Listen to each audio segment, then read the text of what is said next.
This murder case takes us to LaPorte, Indiana, a small community about 70 miles southeast of Chicago and the county seat of LaPorte County. LaPorte, which is a French name for the door, is a typical small Midwestern town with plenty of cafes and bars, trees, and small shops. It is not regarded as a place where you would expect an awful crime to occur, but in 1993, a crime that shook the whole community occurred. Raina Reason was born on May 6, 1976, to Ben and Karen Reason in LaPorte County, Indiana. In the spring of 1993, Raina Reason, who attended LaPorte High School, was an average high school sophomore who had also played a different instrument in the school band. According to her school records, she always had good grades. She was an honor student who worked 3 jobs. Raina Reason had strong aspirations of becoming a veterinarian.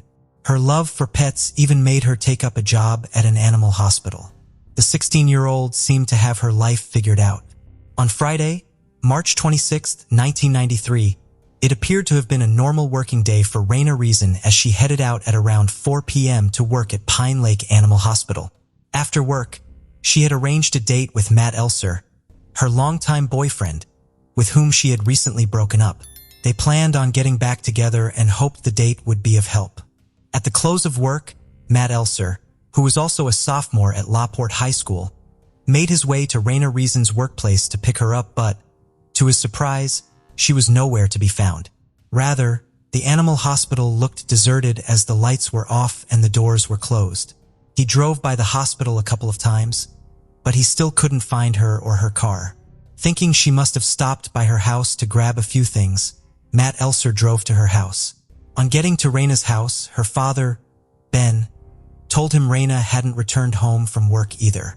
They decided to wait for her return, but around 10:30 p.m., when she still didn't come back home, they knew something was wrong and feared the worst. Raina's parents and her younger sister, Wendy, decided to go to the station to report her missing. When they got there, they were told to wait for 24 hours to file a missing person report. Ben tried to reason with the police, telling them it was unlike Raina to leave home for so long, but there was nothing the police could do until the 24-hour threshold was completed. By the next day, a search was launched for her. Her family called people they knew, including Lori, her oldest sister, to ask if they had seen her, but nobody seemed to know where she was or what had happened to Raina Reason. The Reason family put up flyers around their community, and the police made a public appeal for information that could lead to Raina's whereabouts. A lead was generated when witnesses reported that they saw Raina Reason talking with 2 men in a sedan outside of the animal hospital. They said she appeared to be arguing and quarreling with one of them. To the witnesses, it seemed like a lover's fight. The police assumed that Matt Elser was likely one of those men since they had recently broken up. They then interviewed him and discovered that he was not involved in Raina Reason's disappearance. Also, Raina's parents, who had approved of Matt Elser's relationship with their daughter, believed he had nothing to do with her disappearance. After a continuous search, by the next evening, Raina Reason's car was found with the hood up on County Road 200 East, just 9 miles from the animal hospital where she worked. At first, it looked like she may have had trouble with the car on the side of the road, but it was later discovered that the keys were in the ignition and the car started without any problems. The investigators believed that the car was staged to look like a breakdown. On searching the car, they discovered Raina Reason's purse and a man's ring. The investigators thought the ring could bring answers and wanted to know who it belonged to. Matt Elser was then questioned about the ring. He said it wasn't his, but it belonged to Jason Tibbs, Raina Reason's ex-boyfriend. Jason Tibbs and Raina Reason dated each other for 6 months while they were in the 7th grade. They broke up, and soon after, Raina started dating Matt Elser. The police interviewed Jason Tibbs, and he admitted the ring belonged to him. When asked how it got into the car, he claimed to have been doing some work on Raina's car, had taken off the ring, placed it in the car, and then forgotten about it. They further asked him what he had been doing the night Raina Reason went missing. He claimed he and some of his friends were fox hunting. Fox hunting is a game of hide and seek that uses cars. The people hiding would give clues to their location over the CB radio, and the seeker had to find them based on those clues. Police spoke with his friends, and they confirmed they were playing the game, but no one actually admitted to seeing Jason Tibbs during the game. Jason Tibbs' alibi, though not strong enough, was enough at that time to let him off the hook. The search for Raina Reason continued. Days turned to weeks and weeks into months.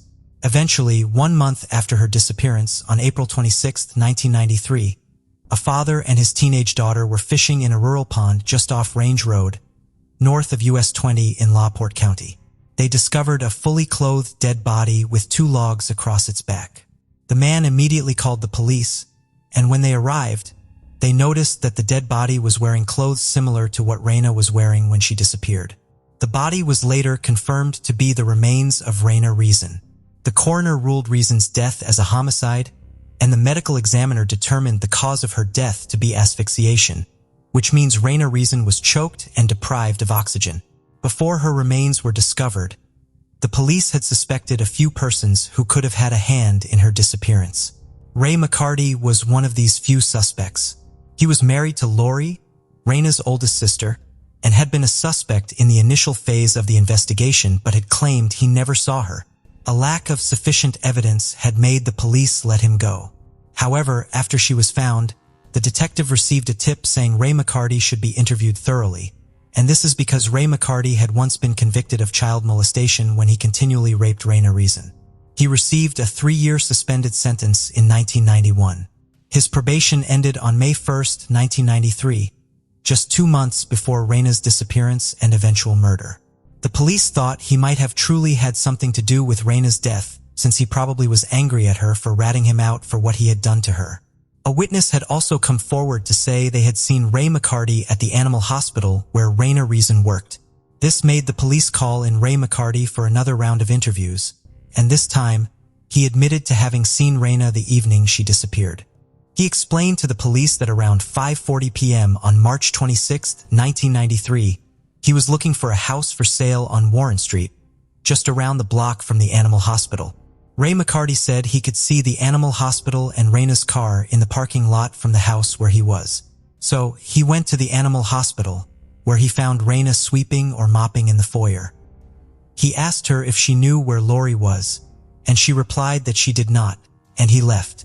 When the police asked him why he had lied initially about seeing Raina, he told them that he had picked up a female hitchhiker that night and didn't want Lori to know. He said Lori was still untrusting of him after he sexually molested her sister. Ray McCarty was considered a person of interest in the case, but there was no evidence linking him to the crime, and without any other leads, the case went cold for a while. A year and a half later, Indiana police pulled over a van driven by a man named Larry Hall. They arrested him for attempted kidnapping. The police discovered newspaper clippings of Raina and a prescription bottle with the name R. Reason on it in his van. After his arrest, Larry Hall claimed to have kidnapped and killed Raina Reason. However, after investigating his claim, the police discovered he was in Kentucky when Raina Reason disappeared, and the prescription bottle was fake. Though Larry Hall was ruled out as a suspect in this case, he was later sentenced to life imprisonment for an unrelated murder. In 1998, the investigators working on the Raina Reason case decided to take another look at the men in Raina's life. Matt Elser's story was the same. It never changed, and the authorities believed he did not murder Raina. Detectives looked at Jason Tibbs' alibi of fox hunting. They concluded it was not solid enough because people playing the game were in their own vehicles and never admitted to seeing Tibbs. They also looked at Ray McCarty's profile and somehow got a search warrant to search his property. Investigators then found blood in his car and 2 handguns and a stun gun in his home. They arrested Ray and charged him right away with murder in May 1998. But while he was in jail, LaPorte County elected a new prosecutor, Robert Beckman, who decided there was not enough evidence against Ray McCarty to go to trial. Investigators were never able to determine where the blood in his car came from. Ray McCarty was said to be a hunter, so it was possible the blood in his car was an animal's blood. The charges against Ray McCarty were dropped in August 1999, and the case once again became a cold case. In February 2002, 9 years later, the case was reopened when Ricky Hammonds, who was 14 years old at the time of Raina's disappearance and murder, contacted the police to say that he had information regarding Raina Reason's case. Ricky Hammonds, who was in prison for murder, told police that he had witnessed Jason Tibbs and another man named Eric Freeman pull his sister's car into their family's pole barn. Eric Freeman was said to have been dating Ricky Hammond's sister at the time and had moved in with them to be with her. When Jason Tibbs and Eric Freeman opened the trunk, Ricky had seen a body inside, covered with a blanket and with the face exposed. At the time, he said he did not realize it was Raina Reason until after he saw her disappearance and death on the news. When asked why he never said anything before, Ricky Hammonds told the police that he did not come forward in 1993 because he had been smoking marijuana in the barn at that time and did not want to get into trouble. Detectives then called Eric Freeman at his home in South Carolina, asking him questions about Raina Reason's murder. Eric Freeman dodged every question because he did not want to be charged as an accomplice. However, in February 2013, he was called again by the police. This time, he testified after the police offered him immunity from prosecution in exchange for his honesty and cooperation in Raina Reason's murder case. He then told the police that he and Jason Tibbs had driven to the animal hospital around 6 p.m. as Raina was leaving work. Raina Reason and Jason Tibbs then got into a car driven by Eric Freeman. Tibbs, who knew Raina and Matt Elser had issues with their relationship, convinced Raina not to get back together with Matt, but with him. Raina did not like the idea of dating Jason Tibbs again. When the car pulled over on the side of the road, Raina and Jason Tibbs got out of the car, and they both got into an argument until Jason hit Raina, knocking her to the ground. He then choked her to death. Eric Freeman and Jason Tibbs then put her body into the trunk of the car. They later backed the car into a pole barn belonging to the Hammonds family. Unknowingly to them, Ricky Hammonds was hiding there and had seen everything that transpired.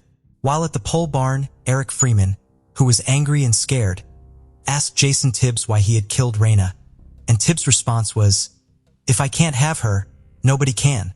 Then, Eric Freeman helped Jason Tibbs dispose of Raina's body in a pond along Range Road, where she was found. In August of 2013, police arrested Jason Tibbs and charged him with the murder of Raina Reason.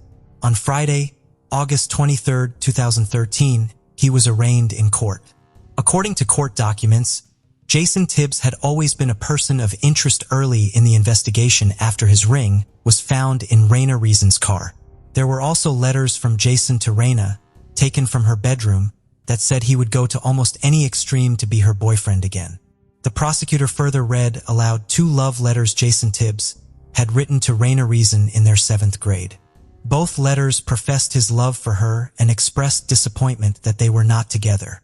One of the letters read, "It kind of bothers me to see you tied down to one person. I'm jealous of Matt." Jason Tibbs' trial began in October 2014 and ended a month later. Throughout the trial, the defense tried discrediting Ricky Hammonds and Eric Freeman's testimonies. They focused their attention on Ray McCarty as the killer of Raina Reason, and this is because, at one point, Ray McCarty had threatened to kill Raina Reason if she reported their sexual relationship. However, the defense's theory was not believed by the jury. Jason Tibbs was found guilty of murder, and in December 2014, he was sentenced to 40 years in prison. A year later, his attorney, Scott King, appealed the murder conviction, but the Indiana Supreme Court voted against it.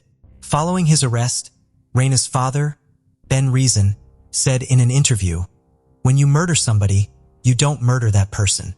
You murder a whole family." Though her killer has been brought to justice, Raina's death seemed not to have brought closure to her family yet. In his words, Ben Reason said, "You take it a day at a time, you learn to live with it. You won't get over it, so you learn to live with it." He also expressed his hope of finding a semblance of peace. Before we dive in, don't forget to subscribe to our new channel, where we uncover captivating and chilling cold cases that will keep you on the edge of your seat. You won't want to miss the twists and turns we have in store. Let's continue. Bethany Ann Decker was born in Fredericksburg, Virginia. She was bright and hardworking, studying global and economic change at George Mason University, as well as working a full-time job. While at university, she started a relationship with an Army National Guardsman, Emil Decker. She became pregnant, and the pair married in February 2009, welcoming a baby boy soon after. Due to his job in the military, he was often deployed to Afghanistan. When her husband was away, Bethany was able to balance her responsibilities with the help of her in-laws, who would watch her son while she worked and went to school. The marital bliss was not to last, however, as while working as a waitress, she met an immigrant from Bolivia named Ronald Roldan. Before long, the two were pursuing an affair. Bethany and Emil's marital woes began to show. She moved out into an apartment on Orchard Grass Terrace in Ashburn, Virginia. Ronald moved in soon after, and the relationship proved toxic. Ronald was extremely controlling. He would contact her throughout the day, demanding she send pictures of where she was and who she was with. Bethany was trapped, and her family started thinking of ways to get her out. But by the end of the year, Bethany had become pregnant again. As she'd maintained a romantic relationship with Emil while he was on leave, the father of her child remains unclear. After returning from deployment in February, Emil and Bethany went on a holiday to Hawaii. After coming back, they stayed with Emil's parents, who were unaware of the strains on their marriage. The next morning, January 29th, Emil saw Bethany before she went back to the apartment she shared with Ronald.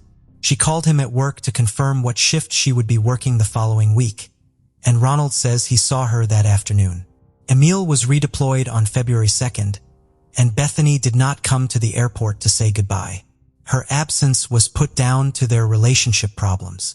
This was not unusual. People could often go a few days without hearing from Bethany, as her life was a busy balancing act of parenting, school, and work. She remained active on Facebook and was still sending messages to friends. However, it was these messages that would arouse suspicion.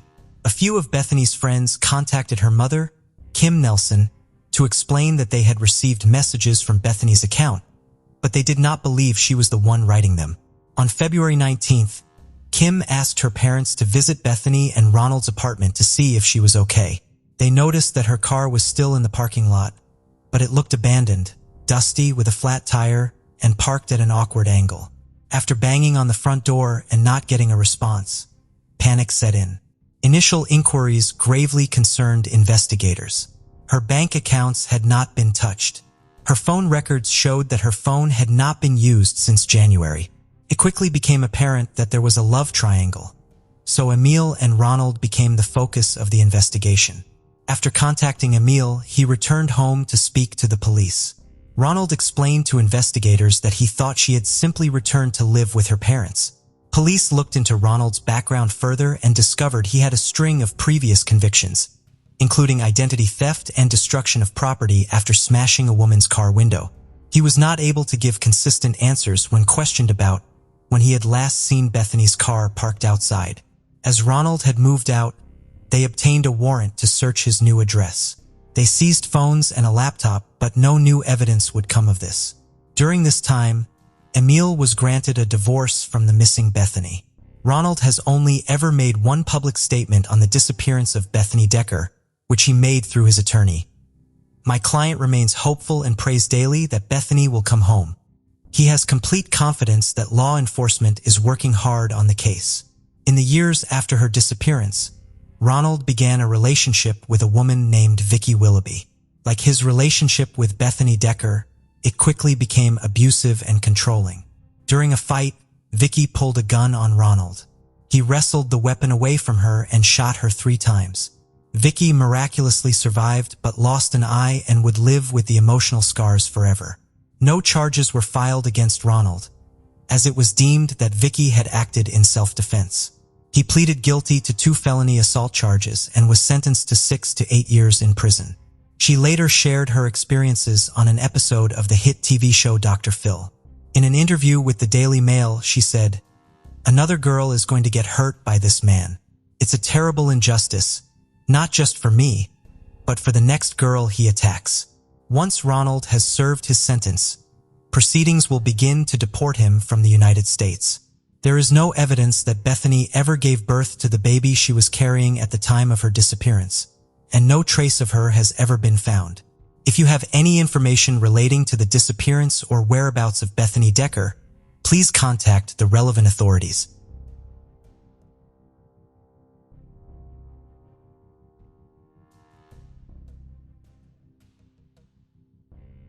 The mysterious circumstances surrounding the disappearance of Marcia Brantley have captured the attention of the press and public for years. Marcia Brantley was born Marcia Ellen Rader on February 28, 1959. Originally from Illinois, she was an only child, with a large extended family scattered all over the United States. Marcia was private and kept a small circle of friends. She was friendly and strong-willed with a take-charge, no-nonsense attitude. She loved animals and would foster dogs in need of homes. Her biggest passion, however, was writing. She formed a writing club, dreamed of publishing her own works, and kept a blog that detailed the ins and outs of her life. On March 31, 2000, Marcia married Donnie Brantley. In her own words, it was a day filled with joy. I was bustling around and getting ready for a wedding. My family arrived at intervals throughout the day, meals were shared, and then there was the big event itself. It was great, the happiest day of my life. These words are taken from a blog post that she wrote for their wedding anniversary in February 2009. In the same year as her wedding, tragedy would strike, as she would lose both her parents within weeks of each other to cancer. In the years that followed, she was active on her blog called Magpie's Nest, doing everything from film reviews to lamenting about the harsh Tennessee weather. Everything from film reviews to lamenting about the harsh Tennessee weather. Her blog gave an insight into her daily life with Donnie, as did her Facebook page. My wonderful husband brought me roses home at lunch, just because. In the comments, she wrote, he just does stuff like that. He's a keeper. But sometimes what we see online is not always a true representation of reality. According to her friend, Nancy Grill, who was in the writing club with Marcia, it was obvious that their relationship had underlying problems. According to Nancy, Donnie could be antisocial and didn't appear interested in the same things as Marcia. On June 2, 2009, Marcia posted to Facebook saying, "Are all the planets out of alignment? Why is everything that can go wrong going wrong for the past month?"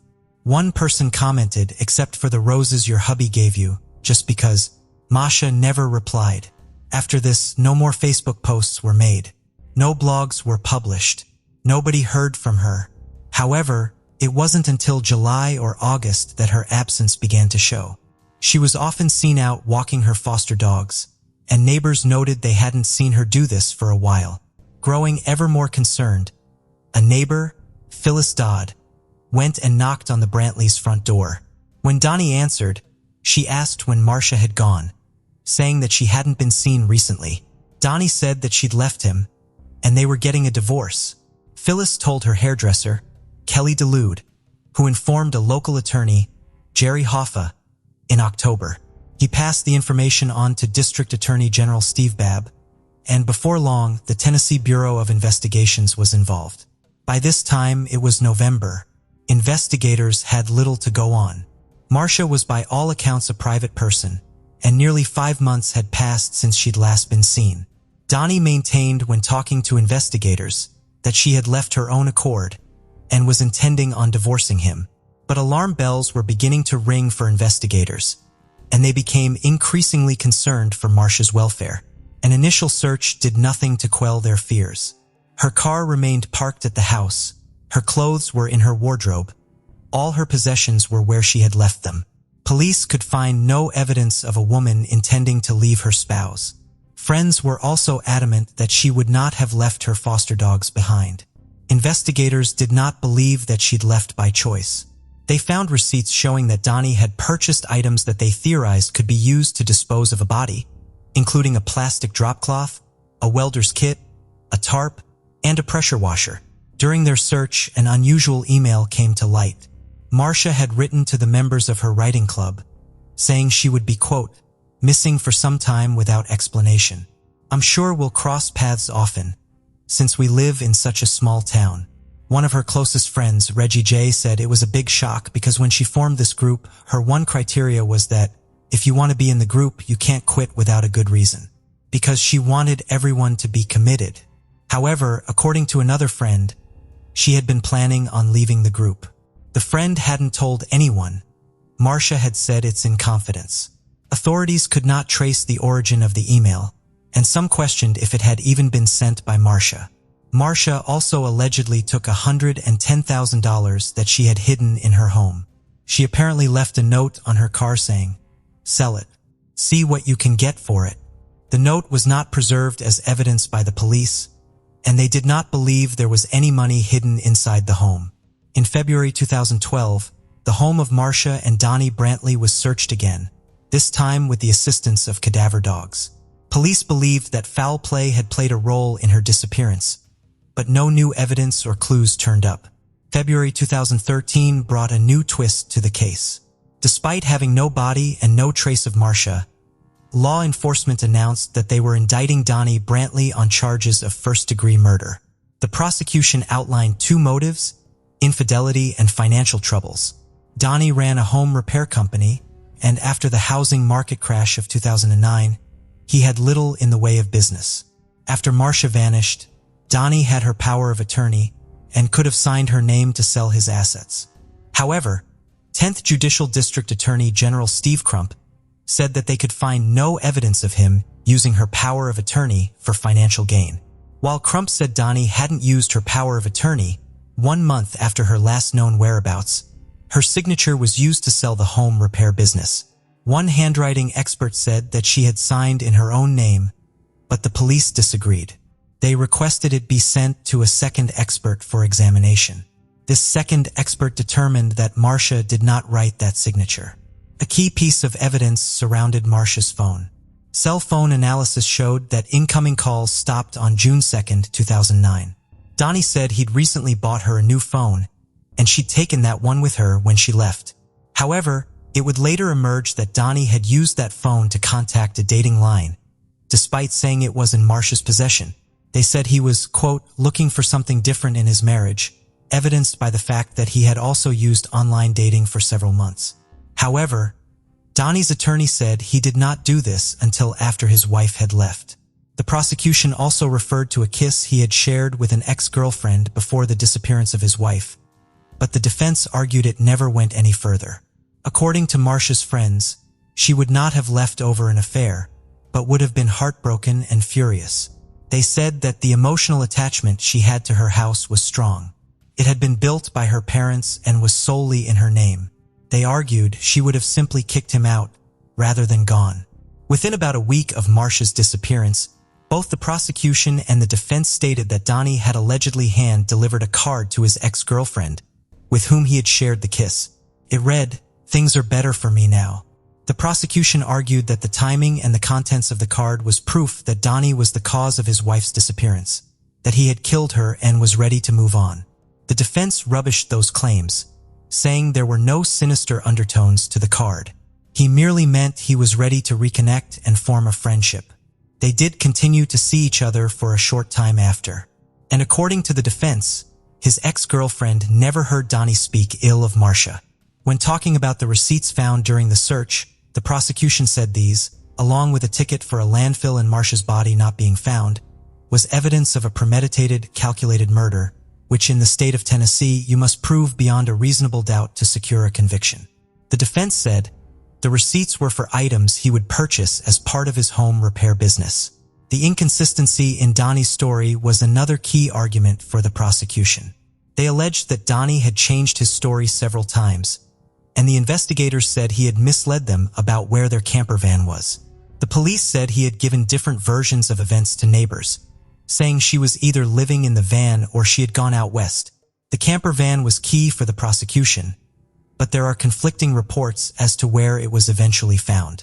One thing is certain is that Donnie had told investigators that the van was parked at a campground. However, when the police went and followed this lead, it wasn't there. The defense said this was not Donnie lying, but a miscommunication. He said that he often kept the van in a storage facility or with his parents. The police said they'd found it within his parents' farm in Georgia, and when they searched it, no trace of a crime or Marcia was found. The defense argued that investigators had used bad practice and planted seeds of bias and doubt before conducting interviews. They said that before asking neighbors for their opinion of what kind of man Donnie was, they had told them he had kept changing his story. In an interview with Bradley County Sheriff's Office, this is what Nancy Gryll had to say. "My initial feeling was that Marcia had deliberately left, and was going to go away and be that best-selling author. But the longer she was gone, and when I talked to the TBI and they told me that Donnie had told so many lies, then I began to wonder. When the police had brought in cadaver dogs in February 2012, the judicial district under District Attorney General Steve Bebb would be hit by allegations of police misconduct and corruption. Defense lawyers said that the district had a reputation for not honoring the rights of defendants and withholding evidence. Bebb issued a defense, saying he did not know about any malpractice, and he would have put a stop to it. When looking for a viable reason for Marsha's disappearance, the defense said that her severe clinical depression could not be ignored. Her medical records highlighted mood swings, and that she had been injecting hormones to try and lessen the effects of the depression. Whilst the defense and prosecution argued back and forth, a shocking new twist came. 1 week before he was due to stand trial, the family of Marsha Brantley requested that the charges against Donnie be dropped. They said that if the case wasn't strong enough and he wasn't found guilty, Marsha would never see justice and they would be out of options. As they dropped the charges without prejudice, they could later be refiled if new evidence came to light. In October of 2016, Donnie was again indicted, this time on a second-degree murder charge. The District Attorney General would not say what new evidence, or if indeed any new had come to light. All court documents that have previously been open to the public have since been expunged, meaning there is no official court record or any evidence of any charges ever being filed against Donnie Brantley. 18 months after being indicted for a second time, it was time to select a jury.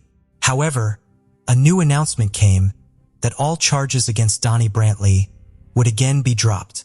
The District Attorney General said he was worried that the case would not make it as far as a jury and that it could not be proven beyond a reasonable doubt. Since her last known whereabouts, no trace of Marsha Brantley has ever been found. Her social security number has not been used. No visas have been applied for, and there is no evidence that she left the United States. Her whereabouts remain unknown.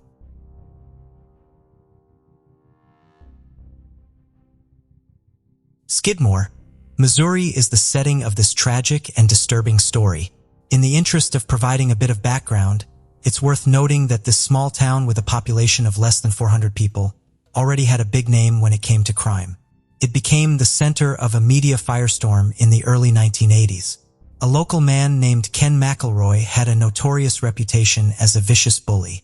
Accused of theft and rape amongst other things, he would often receive light sentences for his crimes, which angered the people of Skidmore. When leaving a local bar in 1981, he was shot dead in broad daylight in a vigilante-style execution. Despite his wife witnessing the murder, the town closed ranks and would not corroborate her version of events. And 20 years later, this refusal to talk and a stalled investigation would thrust Skidmore back into the spotlight once again. Branson Kane Perry was born on February 24, 1981. His parents divorced in late 2000, but he remained the apple of their eye, and they adored him. He graduated from Nottoway Holt High School, and soon after, began working odd jobs around the neighborhood to support himself. He was an active young man and a black belt martial artist. After the divorce of his parents, he lived with his father at 304 West Oak Street in Skidmore. April 7, 2001, Perry visited his neighbor, Jason Bierman, and while he was there, he ended up being inadvertently drugged. While under the influence, he stripped naked and ended up having sex with Bierman. It was known that Branson was gay and had had sexual encounters in the past, but he felt embarrassed and upset, and he confided in his father, Bob. Bob knew about his son's sexuality, but he was furious that his son had been taken advantage of. For days later, Branson invited a friend called Gina over to his house. Bob had been in hospital and was due home soon. Branson wanted to have the house tidy for him when he returned. At the same time, 2 unnamed men were carrying out repair works on Bob's car outside. The events of that day remain unclear. The following is an excerpt taken from a blog post made by Rebecca Clino, Branson's mother. The events of that day are fairly sketchy to me and often make no sense. I don't have a timeline of when they occurred, only sporadic comments that were made. At one point, the friend saw Branson run into the kitchen and take something out of the cabinets, then run out the back door. When he returned, she said he wouldn't tell her what he was doing and acted like nothing had happened. Later, she said she had taken a shower, and when she came out of the bathroom, she saw one of the men that was working on the car going through the cabinets in the kitchen. She said she had asked him what he was looking for. He told her nothing and went back outside. Then at approximately 3 p.m., she'd been upstairs when she heard the front porch door shut. She looked out the window and saw Branson. She asked him where he was going, and he told her he was going to put the jumper cables into the storage shed and would be right back. She never saw him again. The men that had been working on the car claimed to have never seen him. No one saw him. When Branson didn't return from outside, Gina says that she believed he had simply gotten sidetracked, so she left his house and went home. The next day, April 12th, Branson's grandmother, Joanne, stopped by the Perry residence. When she got to the house, she realized no one was home and that the door was unlocked. Over the next few days, she continued to call the house, but would get no answer. She contacted Branson's mother, and they realized that neither had spoken to him. Bob was discharged from hospital a few days later than expected, and he and his wife went to report Branson as a missing person on April 17th. County police organized a 15-mile radius search of the area surrounding Branson and Bob's home. They could find no trace of him in the fields or abandoned buildings. Police also couldn't locate the jumper cables he said he was taking to the shed. It wasn't until 2 weeks later that they were found just inside the door. For the following 6 weeks, the police interviewed at least 100 people in Skidmore in an attempt to piece together Branson's movements and generate any new leads. They spoke to his friend Gina, who was one of the last people to see Branson. She told the police that Branson had been experimenting with drugs, namely marijuana and amphetamines. This was confirmed by a member of his family, who said that he had a bottle of Valium with him on the day he disappeared. Following this lead, police began investigating other drug users who were known to Branson, but they all passed polygraph tests when they said they had not seen him. Rumors circulated that Branson was indebted to local drug dealers, but no information surrounding this came to light. Bob's first thought was that he was embarrassed by his encounter with Bierman, and as a result, had gone to Kansas City to see friends. He also assumed he could have hitchhiked, as he didn't have a working car.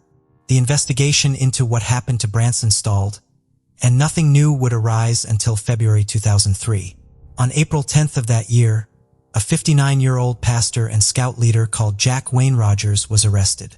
Allegations ranged from child pornography and assault to practicing medicine without a license after he removed the genitalia of a trans woman in a hotel room in a botched gender reassignment operation.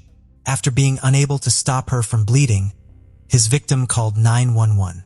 While investigating him, they uncovered numerous posts he had made on message boards pertaining to the torture and assault of various men.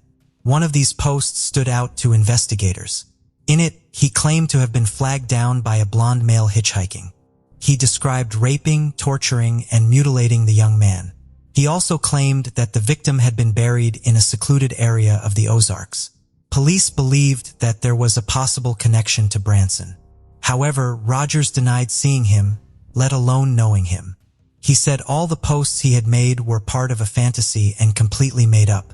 The law enforcement were not convinced. They continued searching Rogers' house, and in his car found a turtle claw necklace, which bore a resemblance to one that Branson had owned. In April 2004, Rogers stood trial and was convicted of assault and performing an illegal surgery, for which he received a sentence of 17 years and 7 years respectively. He also received a 30-year sentence for charges relating to child pornography, which would run concurrently. Whilst he was being sentenced, Branson's mother, Rebecca, begged and pleaded with him for information on her son's whereabouts. He maintained that he did not know Branson and was not involved in his disappearance. Afterwards, Rebecca said she no longer believed Rogers was involved. She said in a statement, "The police are not completely ruling him out, but now the investigation has turned towards Skidmore again. They have received new leads there. I suppose time has a way of unraveling secrets. I believe someone in that area knows what happened to Branson. In my heart, I don't believe this suspect is responsible. Despite the nightmare I lived through at his sentencing, I am thankful that someone with that much evil will never walk the streets again. Sadly, just 3 years after the disappearance of his son, Bob passed away in February 2004. The police and Branson's surviving family refused to give up. 8 years after he vanished, the police received what they referred to as a credible tip that Branson's remains could be in Quitman, Missouri. However, this lead, like all others, would go nowhere. To add to the tragedy, after a long fight with cancer, Rebecca Clino, Branson's mother, passed away in February 2011. The Q Center for Missing Persons founder, Monica Clayson, who was a personal friend of Rebecca, vowed to carry on the search for Branson and not give up hope. Rebecca was buried alongside an empty plot for Branson, which listed his date of death as April 11, 2001, the day he was last seen alive. Branson's case remains open, and the police and family still hope that one day, the questions surrounding Branson's disappearance will be answered. If you have any information relating to the disappearance or whereabouts of Branson Perry, please contact the relevant authorities. CCTV often plays a vital role in investigating crimes. It can help piece together events and be a vital witness when there may be no others. In the age of CCTV, it remains a mystery how some people can seemingly vanish without a trace. With cameras picking up our every move, what happens when a CCTV trail goes cold and an investigation hits a brick wall? This is the story of the disappearance of Trevor Deely. On the August 15, 1978, Anne and Michael Deely welcomed their 5th child, a little boy named Trevor. He grew up in County Kildare and soon became an extremely intelligent and career-driven young man. He developed an aptitude for business and technology, and by his early 20s had landed a job in the IT department of the Bank of Ireland Asset Management team. Christmas party was scheduled for the December 7, 2000. Drinking began at Copperface Jack's and the Hilton before it carried on to Book Whaley's nightclub on Lower Leeson Street. 22-year-old Trevor left Book Whaley's around 3:30 a.m. He walked in the direction of the Rimwar complex where he had an apartment on Serpentine Avenue. Around 10 minutes after leaving Book Whaley's, Trevor arrived at his office and security let him in. He made a cup of tea and spoke to his colleague, Carl, who was on the night shift. Trevor checked his emails and made a strike. He left at 4:03 a.m. with his umbrella in hand and carried on foot. He rang a friend of his in County Kildare, and the friend described the voicemail as, "Hi Glenn, I missed you there. Just on my way home, all going good. I'll talk to you tomorrow." The message was regarded as innocuous by his friend, and it was deleted. CCTV footage from the bank showed a man dressed in black that was waiting outside for around 30 minutes before Trevor appeared. When he got there, Trevor and the man engaged in brief conversation, but by the time Trevor left the bank, the man in black had gone. At 4:14 a.m., CCTV captured Trevor walking past what was the AIB Bank on the corner of Bagot Street Bridge and Haddington Road, heading towards his apartment. Around 30 seconds later, a man in black takes the same route. The Gardaí believe that this is the same man that was stood outside the bank and spoke to Trevor. This footage of him at 4:14 a.m. is the last known sighting of him. Due to the heavy partying the night before, Trevor's failure to turn up at work was not considered unusual. His flatmates were away that weekend and did not know he was missing. When Trevor failed to show up on Monday, the alarm was raised. The bank called his family, and after confirming that no one had spoken with him that weekend, he was reported as a missing person. The family's take-charge approach drew praise from the Gardaí. Detective Sergeant Michael Fitzgerald, who worked the case from the beginning, said, "I've never worked a case where the family has been so proactive. His friends and family handed out thousands of leaflets, went knocking on doors, and put posters up all over Dublin. However, due to the days that had passed from his last known sighting, to him being reported missing, vital time and clues had been lost. In the weeks before his disappearance, Trevor had flown to Alaska to meet a girl that he had befriended while she was holidaying in Dublin. 2 Gardaí traveled out to Alaska to talk to her, but this proved to be another dead end. The Garda sub-aqua team scoured the River Dodder and the Grand Canal, but turned up nothing. Trevor's sister Michelle said that she called his phone a few times over the weekend he went missing, and she believes that it rang out. Dr. Philip Perry, a senior research fellow in radio and optical communications laboratory at Dublin City University, said that had Trevor's phone gone into the water, it would have died within seconds. Michelle has since stated that she is not 100% sure it rang. After 16 years and still no trace, the investigation was reopened in February. In April 2017, the CCTV footage was enhanced and released to the public. The Guardian said they believe that the man seen following Trevor was the same man from outside the bank. He remains a person of interest, and to date, no one has come forward. In August that same year, the Gardaí began searching a secluded area stretching 3 acres of a Dublin suburb, around 5 miles from where Trevor had been seen on the CCTV footage. They had received a tip that Trevor had been murdered that night by a criminal from Cromlin, County Antrim, a criminal that was well known to the Gardaí. He was involved in a prostitution and drug gang who operated in the area that Trevor was last seen. The gang had also been investigated in June 1998 for the murder of Sinead Kelly, a young prostitute who'd been stabbed to death on Grand Canal Bank. The informant said that Trevor had crossed paths with his murderer by chance, and it was simply a case of wrong place, wrong time. By September, the search had been called off. Trevor's case remains open, and as yet, unsolved. If you have any information relating to the disappearance or whereabouts of Trevor Deely, please contact the relevant authorities. The disappearance of Marilyn Bergeron captivated Canada. Born in Quebec in 1983, she was a bright and gifted child with a love for the arts, music, and languages. Inquisitive nature meant she was fascinated by different cultures and ways of life. Her parents described friends that could be a bad influence, and she could sometimes find herself in trouble due to her recklessness. Her passion for the arts meant she graduated with a degree in media arts and technology, and she would eventually move to Montreal in February 2005. She was able to use her degree by working as a freelance editor for local stations and worked as a sales assistant in a music store. Her ultimate dream was to become a flight attendant, a job that would show her the world and everything it had to offer. However, this bright and happy young woman would soon become a frightened and paranoid one. In early 2008, she told her family she wanted to return to Quebec City, as she was too frightened and didn't feel safe being in Montreal. February 10, 2010, Marilyn leaves her apartment in Hochelaga, Maisonneuve suddenly, and by the February 16th, she's moved back home to Quebec City to be with her parents. It became clear to her family that something was deeply wrong. She appeared withdrawn and troubled. Her sister Natalie said that when questioned, Marilyn would refuse to talk and break down in tears.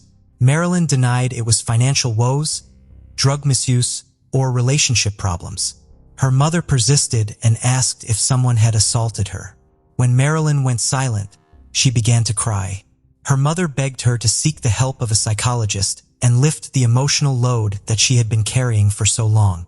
The day after settling back in with her family, on February 17, 2010, she told her parents she wanted to go for a walk. She wore her black coat and suede boots, took her credit card, and left. At around 11 a.m., she was spotted on CCTV trying to withdraw $60 from an ATM in Loretteville, but her card was declined. The footage shows her repeatedly looking over her shoulder as if on the lookout for something or someone. That afternoon, she went to a coffee shop, Café Depot, and paid using her card. The clerk said that she appeared agitated and eager to leave. When Marilyn didn't come home that night, her parents knew something was desperately wrong, and they reported her as a missing person to the police. Investigators traced her card to the ATM and coffee shop, and her parents scoured the city, handing out flyers in a desperate attempt to find their daughter. The story of her disappearance quickly became front-page news. Images of her circulated through different media circuits, and the investigation ramped up. When the police discovered the CCTV of the withdrawn and anxious Marilyn, they initially would not show her parents. They were concerned it would cause them too much unnecessary distress. When her parents eventually watched the footage back, they agreed that she looked helpless. Famed crime reporter Claude Poirier examined the case as part of his TV show Poirier on Queet. When standing at the same ATM, He theorized that she could have been looking at a parked car on the street, which would have been in her line of vision. Further credence is added to this argument when considering that it was a 16-mile trip from her parents' house to the coffee shop. While it was feasible that she walked as she was fit and healthy, her family argued it was more reasonable the trail quickly went cold, and all leads were dead ends. It would be 2 years before any kind of breakthrough. A man got in contact with Claude Poirier, saying that Marilyn was in Hawkesbury, Ontario, and that he'd seen her there consistently in the area for over a year. Other locals confirmed this after seeing a photograph of her. They agreed that she had been living there with a man. Marilyn's family became frustrated with the lack of progress surrounding her disappearance. The police had not considered foul play and were treating it as a disappearance and possible suicide. Her family continued making requests to have the Sûreté de Quebec, the SQ, or the Montreal police examine her case. The SQ could investigate across the province and had a formidable reputation, and the Montreal police could investigate in the city from which she fled. The request of the family to have either force take over her case were rejected, and the family expressed their frustration at a press conference in February 2017. The Quebec City Police responded to the criticism, saying they take the case seriously and have done all they can to keep the family informed of the investigation. The SQ said through a spokesperson, in this case, wherever required, the Sûreté de Quebec offered its full cooperation and support to the Quebec City Police Service. The reward to find their daughter was increased to 30,000 Canadian dollars. Their lawyer, former Justice Minister for the province, Marc Bellemare, expressed disappointment with investigators for refusing to hand over to either the SQ or the Montreal police. He also announced that a tip line had been set up in order to gather any possible leads on Marilyn's whereabouts. The family held another press conference in November where they announced that 43 sightings had been reported to the tip line. Jonathan Gaultier, who had known Marilyn in college, had reconnected with her in February 2007 while she was still in Montreal. He spoke with journalists on the December 10th. He explained that she had become increasingly fearful and reclusive in the 2 months before her disappearance. He said that when he and Marilyn were going to the same party, he was shocked by the sudden change in Marilyn's personality. She was no longer the inquisitive and positive young woman she once was. Instead, she was despondent and listened to her music in the dark. When they got to the party, her mood slightly improved. But after talking with a friend, she quickly became frightened and anxious, as if she'd been reminded of something she wanted to forget. She quickly asked to go home. When they returned to her apartment, her demeanor deteriorated rapidly, and she began to cry uncontrollably. Jonathan tried to comfort her and to get her to explain what had happened. He asked if she'd been raped or witnessed a murder. She said no, something much worse had happened. He continued to ask her what it was, but she would not say any more. She said to him, "You can't even begin to imagine what I've been through, Joe." He is quoted as saying, "I tried to get her to say what it was for 3 or 4 hours. I got the impression she did not want to put me in danger." The case of Marilyn Bergeron remains open, and since leaving the coffee shop on February 2010, no trace of Marilyn has ever been found. If you have any information relating to the disappearance or whereabouts of Marilyn Bergeron, please contact the relevant authorities. In the 1980s, Queensville, Ontario had a handful of houses surrounding a general store, a church, a cemetery, and a playground. People's faces in the town were familiar to one another, and more often than not, many front doors were left unlocked. Parents would often allow their kids to go out of their homes to play with friends and toys as long as they were back before sunset. Due to how peaceful Queensville had been, Janet Jessup did not see a reason to rush back home on Wednesday, October 1984, to welcome her 9-year-old daughter, Christine Jessup, when school hours were over. Christine Jessup was a discoverer, a self-sufficient and imaginative kid who gladly spent hours playing in the graveyard at the back of her home. Just like her elder brother, Kenny, Christine loved baseball. She also loved her dolls, but she cherished animals the most. Christine found a companion in her dog, Freckles. She also had a pet frog named Harold, which she kept in the moist, dirt floor basement of her home. She had once slept outside alongside baby chicks so that they would not be alone overnight. On the October 3, 1984, Christine Jessup came back home from school with bubbling excitement. She was eager to show her mom and brother her outstanding records from her music class. She knew her father, Bob Jessup, would not be home because he had recently defrauded some elderly friends of the family and was serving an 18-month jail term in the Toronto East Detention Center. When Christine Jessup stepped inside her family's two-story farmhouse, she noticed her mom and brother were not home. Christine wasn't bothered as much. She searched the change jar for a coin and then went to the store nearby to buy a pack of gum. Earlier that day, Christine Jessup had made plans to meet her friend, Leslie Chipman, at the park around 4 p.m., just across the street from the store where she bought a piece of gum. At exactly 4 p.m., as planned, Leslie Chipman went to the park and waited for Christine to show up. Meanwhile, 10 minutes past 4 p.m., Janet Jessup arrived home with her son, Kenny. She noticed Christine's red bicycle lying on its side outside the home, and its kickstand was damaged. On getting inside, they saw Christine's jacket hanging on the hook higher than what someone her height could have reached.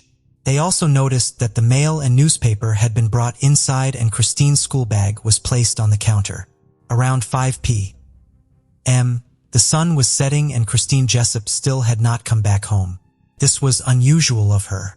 A panicked Janet decided to go look for her in the areas she loved to hang out. She went to the park and the graveyard, calling out her daughter's name. She placed a call through to Christine's friends, not excluding Leslie Chipman. Leslie, however, told Janet that she had planned a park date with Christine, but she never showed up, so she went home after waiting for hours. On hearing this, Janet tried so hard not to panic, but it seemed impossible. She could feel something was wrong. She and her daughter were so close. They did everything together. Even though she gave her children freedom to some extent, she almost always knew where they were. At that point, she started regretting not making it home in time to welcome her daughter back from school. Just 20 minutes of delay was all it took for Christine, her sweet, sensitive, feisty, adorable daughter, to disappear with no trace. The day was getting dark, and Janet decided to call the York Regional Police for help. At the time, children going missing was a common case, but the cases were always solved with answers provided within 48 hours. Parental abduction or child runaway was more often than not the usual explanation for a missing child at the time, but in the case of Christine Jessup, both scenarios did not make any sense. I mean, both of her parents were accounted for, and Christine was never a type of child to run away from home. Back then, when she goes to spend the weekend with her grandparents, she would always call her family at home just to hear their voices and to say hello. In the 1980s, the York police force was small, with just one officer for every 860 residents. There were no major crimes unit. This police had never dealt with a case revolving child kidnapping or child murder. Their lack of experience was portrayed as soon as they took up the case. According to reports, when a police arrived at the Jessup's house, he removed Christine Jessup's jacket from the hook for closer inspection. Investigators were also said to have come in through the back and side doors of the house. The plastic bag used to wrap the newspaper was also thrown in the trash without being checked for fingerprints which could possibly belong to the killer. Also, the Jessup's home was not restricted as a crime scene as neighbors were seen coming in and out of the home, unintentionally touching one or two things that might have compromised any kind of crucial evidence if Christine Jessup had been abducted from her home.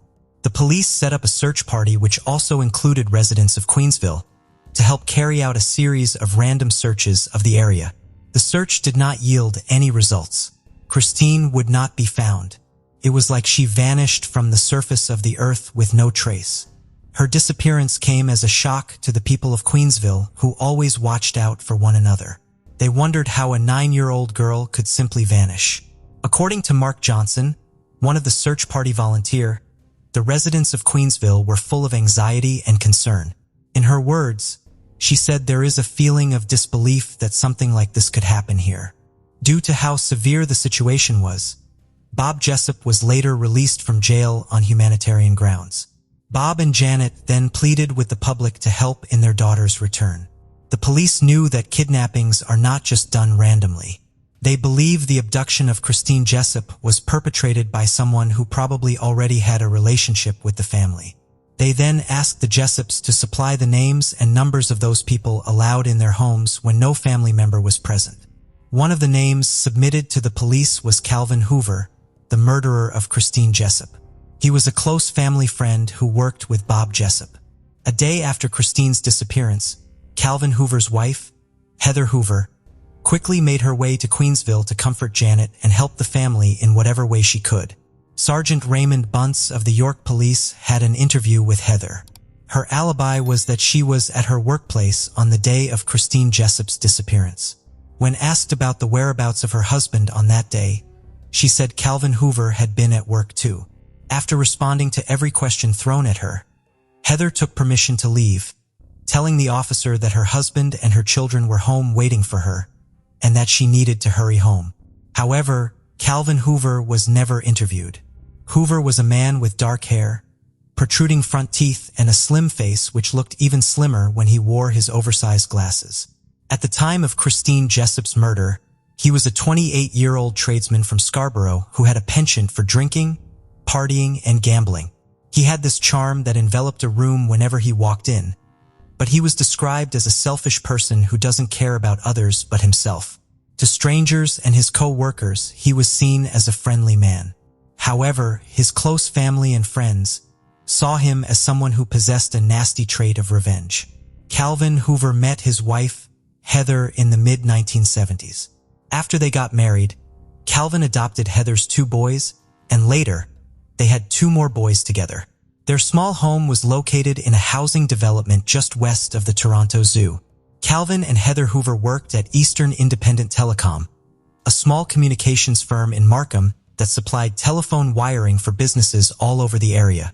While Heather worked in the dispatch department, Calvin worked in the installations under Bob Jessup, Christine's father, who was the lead installer at the time.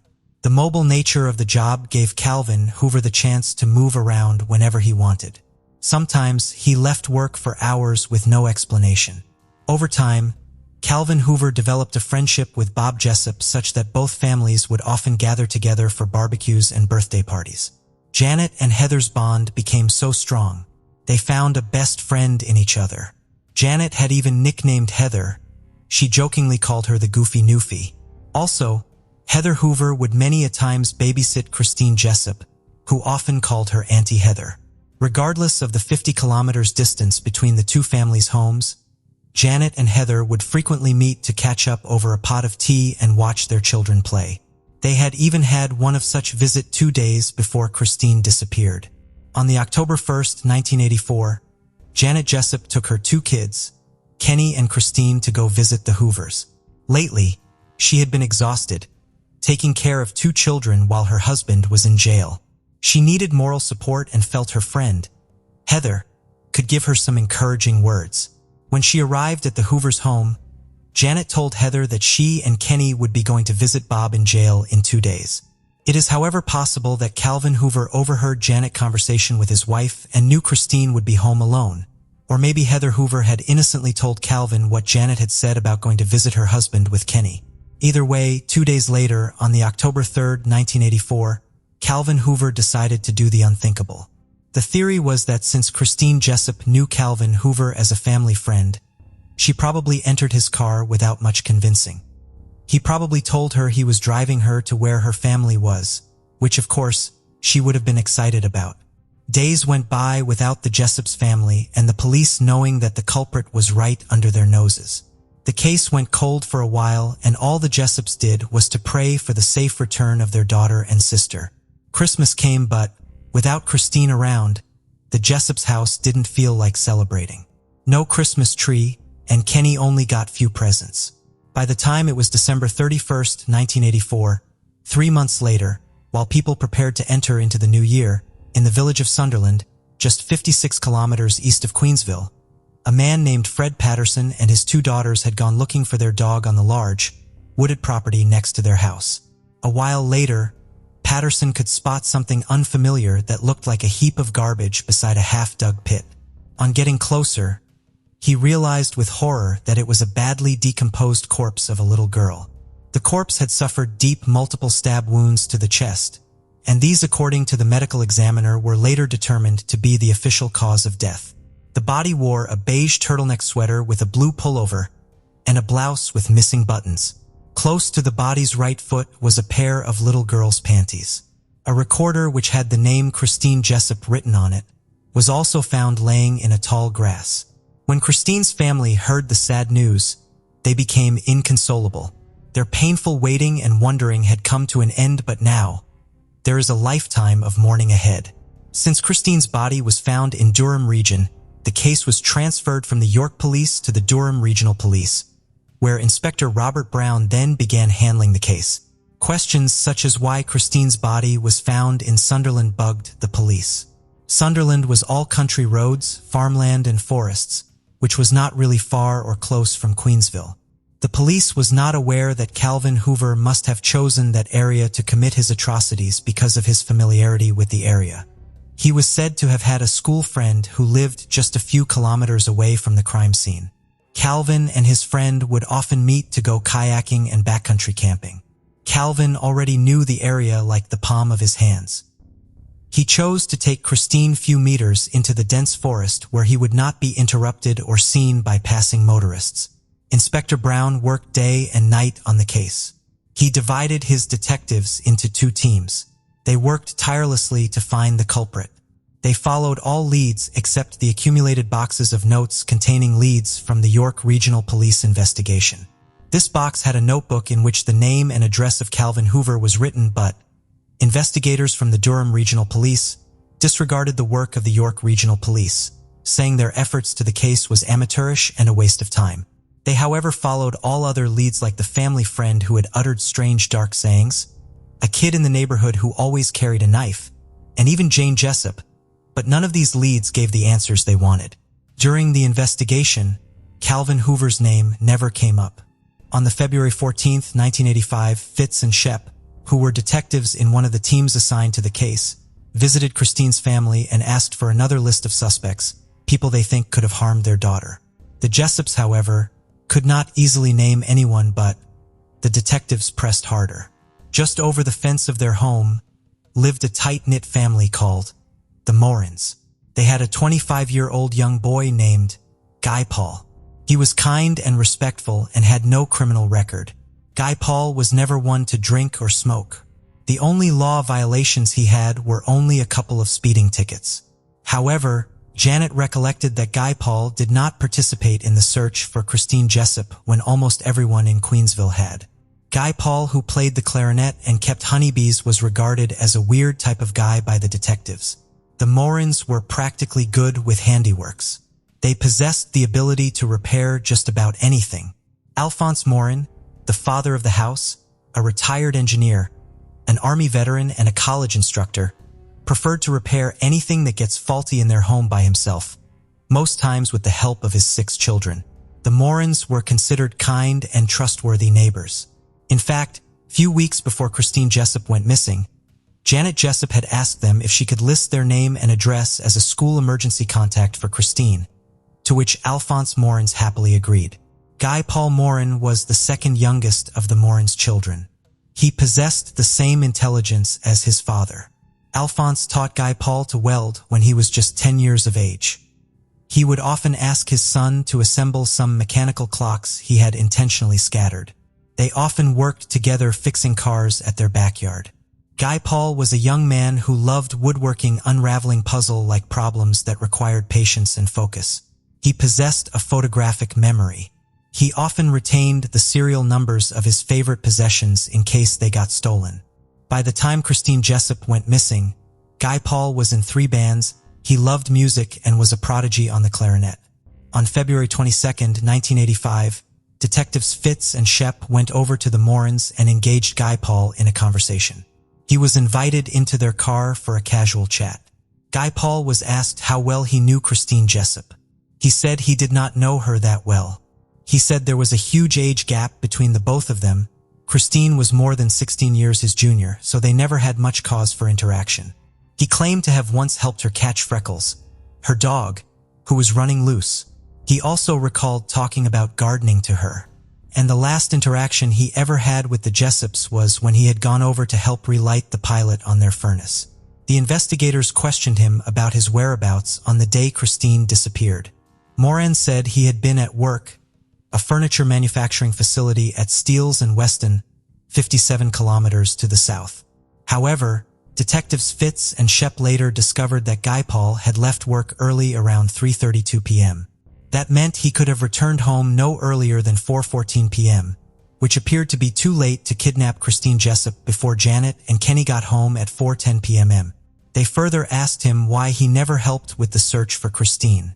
Guy Paul Moran said that if Christine's family had asked him, he would have gladly joined in the search, but at the time, he and his father were installing weeping tile around the home's foundation. Guy Paul's explanation made sense and his alibi was rock solid, but Fitz and Shep saw him as a suspect who was guilty. The detectives further engaged Guy Paul in a playfully conversation, asking him what he thought about Christine Jessup. Guy Paul Moran described her as sweet and innocent. However, he innocently added the statement, but they sometimes grow up to be corrupt, which in a general sense, he is right. As girls become adults, they lose their childlike innocence.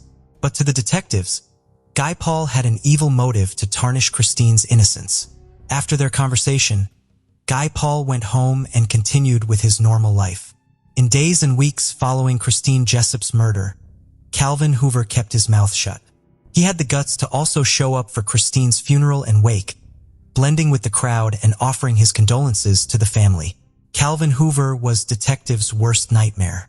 He had no criminal background and did not show any form of perverseness. He was not loud or boastful. He made sure he did not draw attention to himself.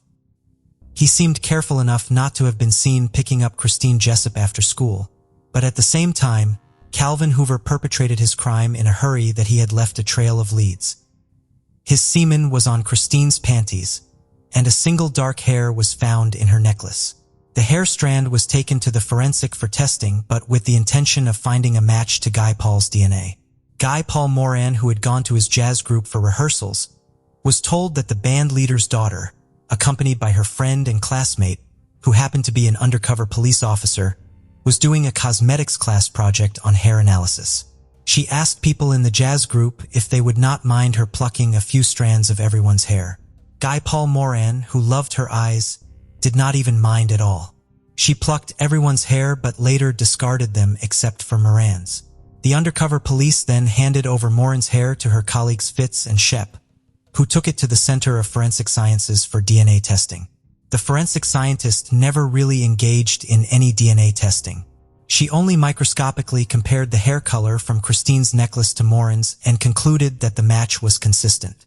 This was all Detective Shep, and Fitz needs to arrest the wrong guy.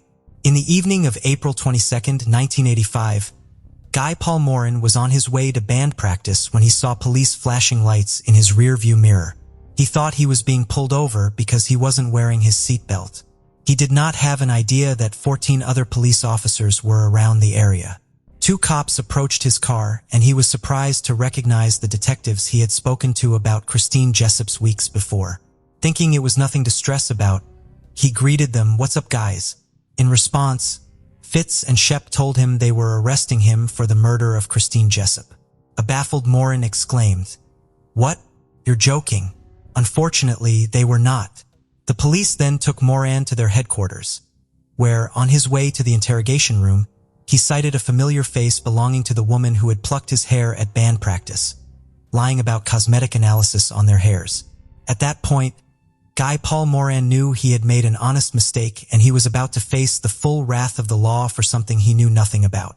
Meanwhile, Calvin Hoover, who must have been following the news regarding Christine's death, picked up the newspaper 2 days after Moran's arrest to see the headline, "Musician who lived next door charged with Christine Jessup murder." I bet at that point, he was relieved to see that the search for the real killer would stop for a while or even forever. His wife, Heather Hoover, who had kept a photo of Christine that the little girl had given her, often visited her at the cemetery. During her visit, Calvin would stay by her side, giving out words of comfort as she mourned.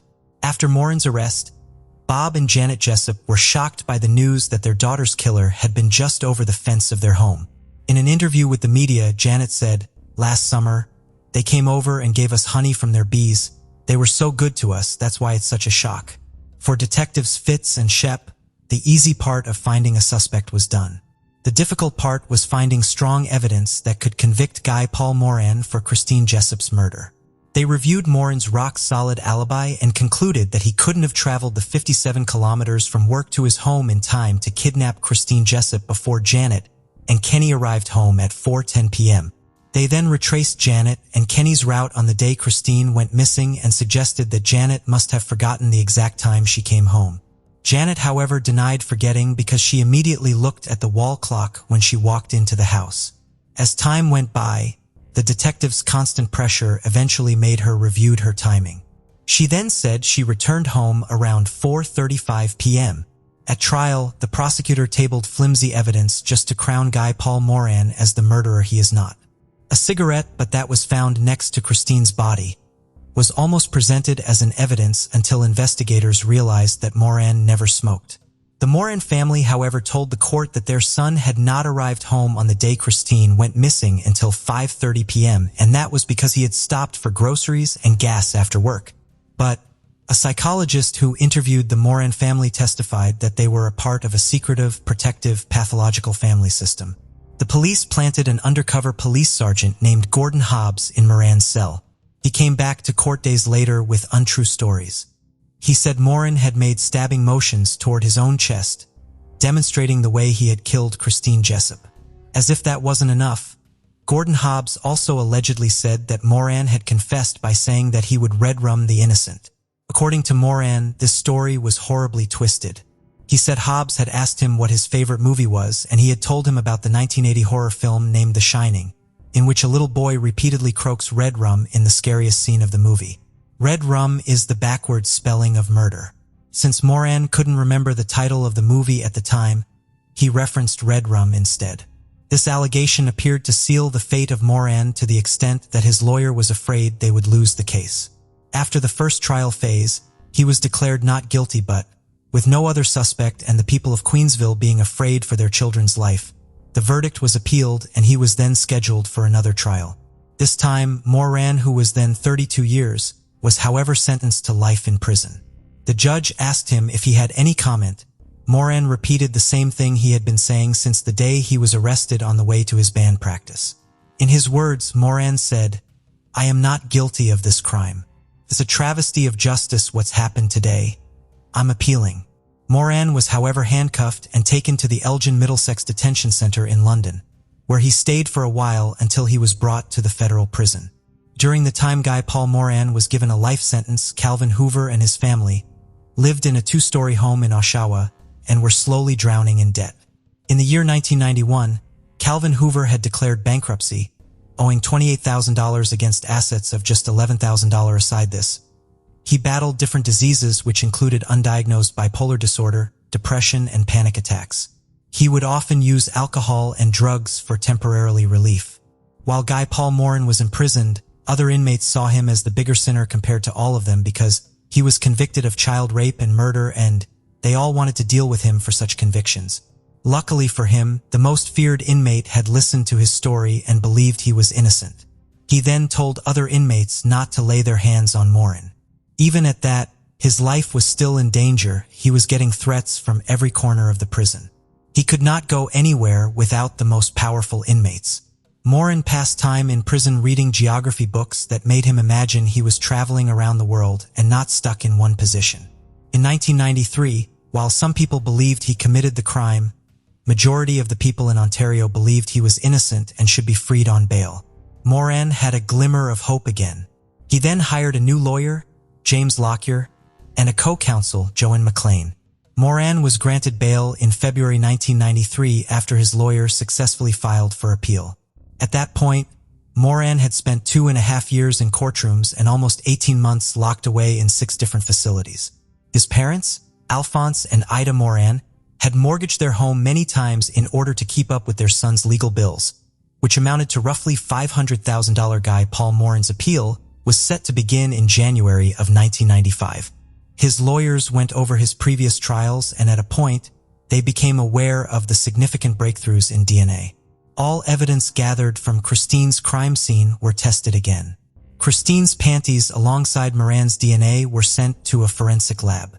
Few days before the trial, There was news from the lab saying the semen on Christine's panties does not match Guy Paul Moran's DNA. 3 days later, after this was confirmed, Moran was proven innocent and set free. All charges against him were dropped and his criminal record wiped. Guy Paul Moran was given a sum of $1,200,000 in settlement by the Ontario government. He could have gotten more if he had pursued a trial, but he had been in enough courtrooms and knew how slow the system is. It would have taken him years to receive a settlement. Besides, his father's health was deteriorating. However, even after his innocence was proven, the public still saw Guy Paul Moran as a murderer since the killer of Christine Jessup was still on the loose. Calvin Hoover, who was always an alcoholic, would lie to his family about going to work only to frequent the local pubs when he heard the news that Guy Paul Moran had been discharged and acquitted. On learning that it was the science of DNA that proved Moran innocent, Calvin became even more terrified and must have regretted not going back to bury Christine Jessup before she was found, since he had been so careless at the crime scene, leaving incriminating evidence behind. He knew it was only a matter of time before they come knocking at his door. By 1996, Calvin Hoover and his family had moved to a low-rent housing complex in Ajax. Their marriage was threatening to break up. At this point, the Hoovers were no longer in contact with Bob and Janet Jessup, who had divorced. Calvin Hoover got deep into gambling and doing drugs. One night, he had gotten drunk and had crashed his truck. He was charged with a DUI and his license was confiscated for a year. This was the last straw for Heather Hoover, who soon divorced him. Calvin Hoover continued chasing work, women, gambling, and drugs. He had a strong relationship with his co-worker from Burlington named Joan Rocca. They both shared a likeness for gambling and had strong connection. In February 2003, they got married in Las Vegas. However, his happiness was short-lived as Joan died of natural causes in February 2009, not having the opportunity to know what kind of monster her husband was. Calvin Hoover was haunted by so many demons. He had sleepless nights, tortured thoughts, depressive episodes, and panic attacks. It was too much that he attempted to end it all in 2014. He tried committing suicide by motor vehicle, but he survived it. Steve Smith, a Toronto police detective, was a 13-year-old kid in 1984 when Christine Jessup was murdered. Smith, who grew up in Hamilton, playing all sort of games with his best friends, could remember when Christine Jessup went missing, and after many years, he still couldn't get his mind off the case. In the year 1996, he joined the Toronto police and had since then helped solve some of the worst cases in the country. When Smith was transferred to the homicides department in February 2019, he quickly showed interest in cold cases. In his words, he said, "These families have waited so long for answers." Since the Durham police had flawed the Christine Jessup's case, it was transferred to the Toronto police. Smith brought in more staff to assist with the case. They followed so many leads and struck out lists of 300 people through DNA. Nothing worked. However, in May 2019, Smith heard about a 2-week forensic genealogy seminar being held at the Ontario Police College. Smith did not know much about forensic genealogy, but he knew the process was successfully used a year earlier to solve a case. Before now, the process of forensic genealogy had never been tested in Canada, but when Smith received authorization from Toronto Police to try out genetic testing on a cold case, he opted for the Christine Jessup's case. Smith then submitted the DNA from Christine's underwear to Othram Inc., a Texas-based genetic testing firm, which generated a profile and uploaded it to a database called GEDmatch. They began fletching out a family tree to narrow down the suspect. This process was time and money consuming, but Detective Smith never gave up. After turning a family maze into a family tree of 33,000 descendants, the genealogist was however able to pinpoint Calvin Hoover as the owner of the sperm on Christine's underwear. Smith could not recognize the name. He went through Christine's case file and saw that he was never mentioned as a suspect. Hoover knew the Jessup's family so well and often had access to their homes, but the police never interviewed him for over 3 decades. Smith typed Calvin Hoover's name into 2 different police databases called CPIC and Versadex to figure out where he lived and whether he had a criminal record. However, Detective Steve Smith soon learned that Calvin Hoover had died in February 2015. 4 years before Steve Smith joined the homicide department, Calvin Hoover, who lived outside of Port Hope in a small bungalow with one of his sons, was a sad, anxious, isolated man. At a point, his doctor had prescribed him a depressant called clonazepam for his anxiety and panic attacks, but it never worked. According to one of his sons, Calvin Hoover had said the pills were messing with his head. One day, the son who lived with him went out to a wedding. Hoover, who was home alone, opened a bottle of red wine, stepped into the garage, sealed the door with tape, put headphones over his ears and switched on the generator, allowing carbon monoxide fill up the garage. When his son arrived, he found his father slumped dead over the lawn chair where he sat with an open bottle of his sedatives. In the bathroom of the main bedroom, his family discovered a yellow sticky note against the mirror, with the words, "Hope you all have a good life." Calvin Hoover decided to be a coward to end it all without using his final moment to confess his crime and exonerate Guy Paul Morin once and for all. He did not even think of giving his former friends, Bob and Janet Jessup, a peaceful end to their mystery. He took the secret to his grave. Detective Steve Smith was heartbroken when he discovered Hoover died 4 years earlier. It meant he would never face the consequences for his evil act. In order to conclusively determine if Calvin Hoover was the killer of Christine Jessup, Smith and his team went to the coroner's office where Calvin Hoover's blood samples had been retrieved after his death. DNA from the blood samples was then tested for a match to the DNA on Christine Jessup's underwear. The results came out a match. Finally, after 36 years, detectives were able to deliver the news of who killed Christine Jessup to her family and friends. Heather Hoover, on hearing the news about her ex-husband's evil act, said 10 years, "He didn't show shit. He didn't show nothing. How does somebody do that? He watched me go to her gravesite for 10 years. I didn't know this man." Janet Jessup said she was relieved, but she wished her daughter could have lived. Kenny Jessup, Christine's brother, said, "Relief that we finally have the answer we waited for. Angry about who it is, frustrated, sad. Like anything in this case, it couldn't be a simple answer. It had to be someone we knew well." Bob Jessup, Catherine's father, said, "It breaks my heart. If I could, I would line him up and blow his brains out. He must have been so sick. I am happy to now know who it was, but I doubt I will be able to sleep."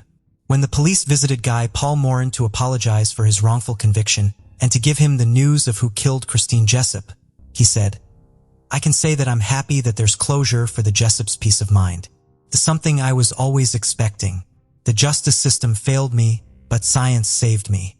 Morin said he felt relief that his name can now be definitively cleared. Friends and family remembered Christine Jessup as a level-headed, well-behaved child who was special in every way. She was a girl who loved life, her family, school, and sports. When thinking about what makes somewhere a great place to live, we often consider the safety, the community, the friendliness of the locals, and there is one country that ticks all the boxes. Located off the east coast of Greenland, Iceland has been consistently voted one of the best countries in the world to live in. With a population of just over 340,000, one of the world's smallest, its breathtaking natural beauty packs a big punch. Natural springs and rolling hills attract tourists from all over the world. People travel from far and wide to experience the riches this small country has to offer, from the incredible architecture to the phenomenon of the aurora borealis.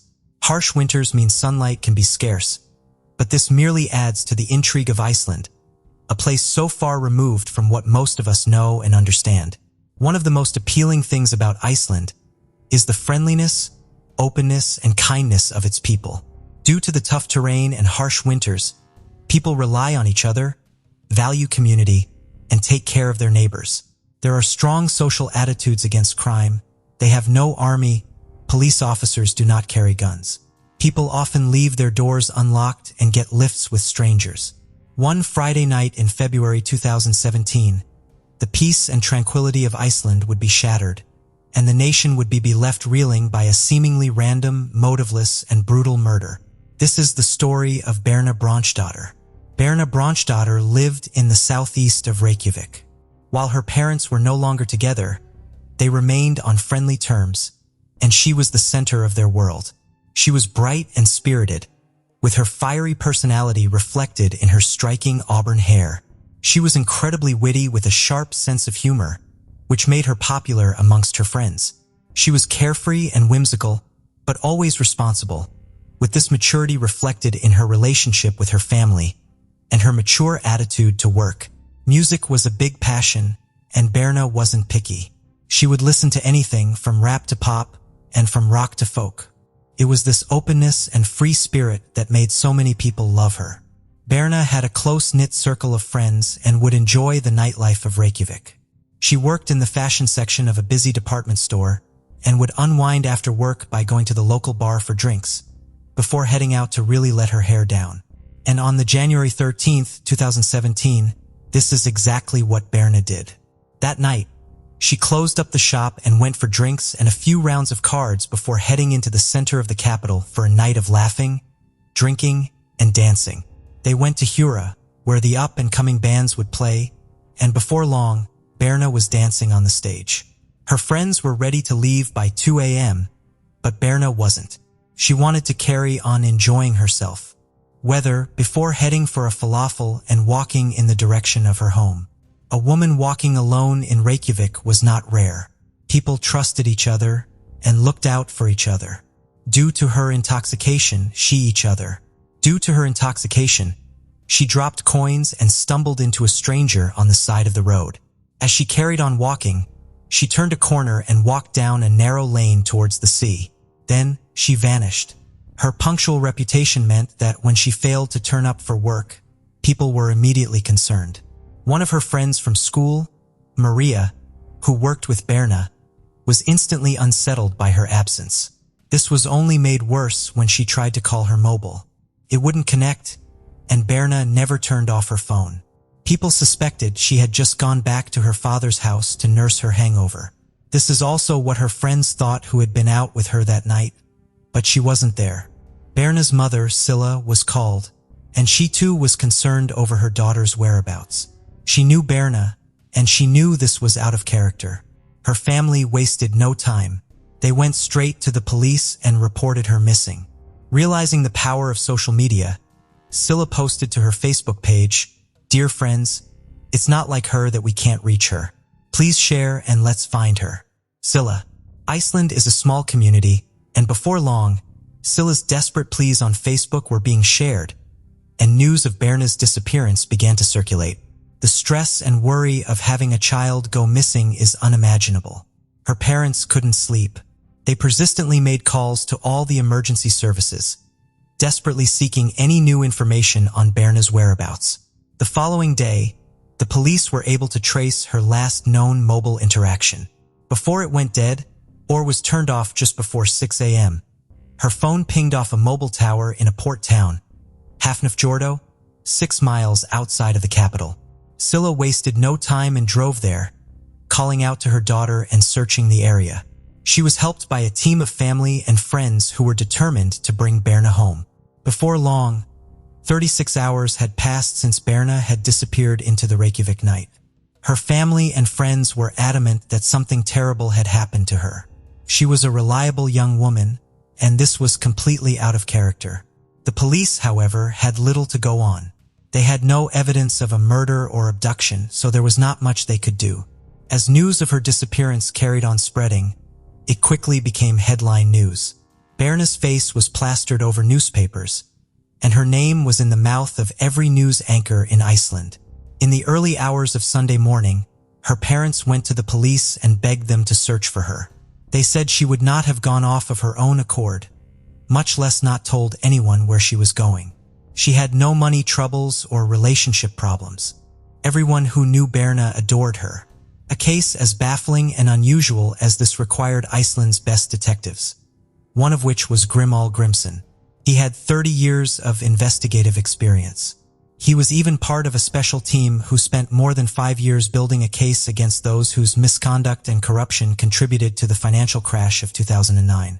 After this, he returned to his roots as a police officer, saying he missed the fast-paced work. Like his colleagues, he too wasn't initially that concerned about Berna.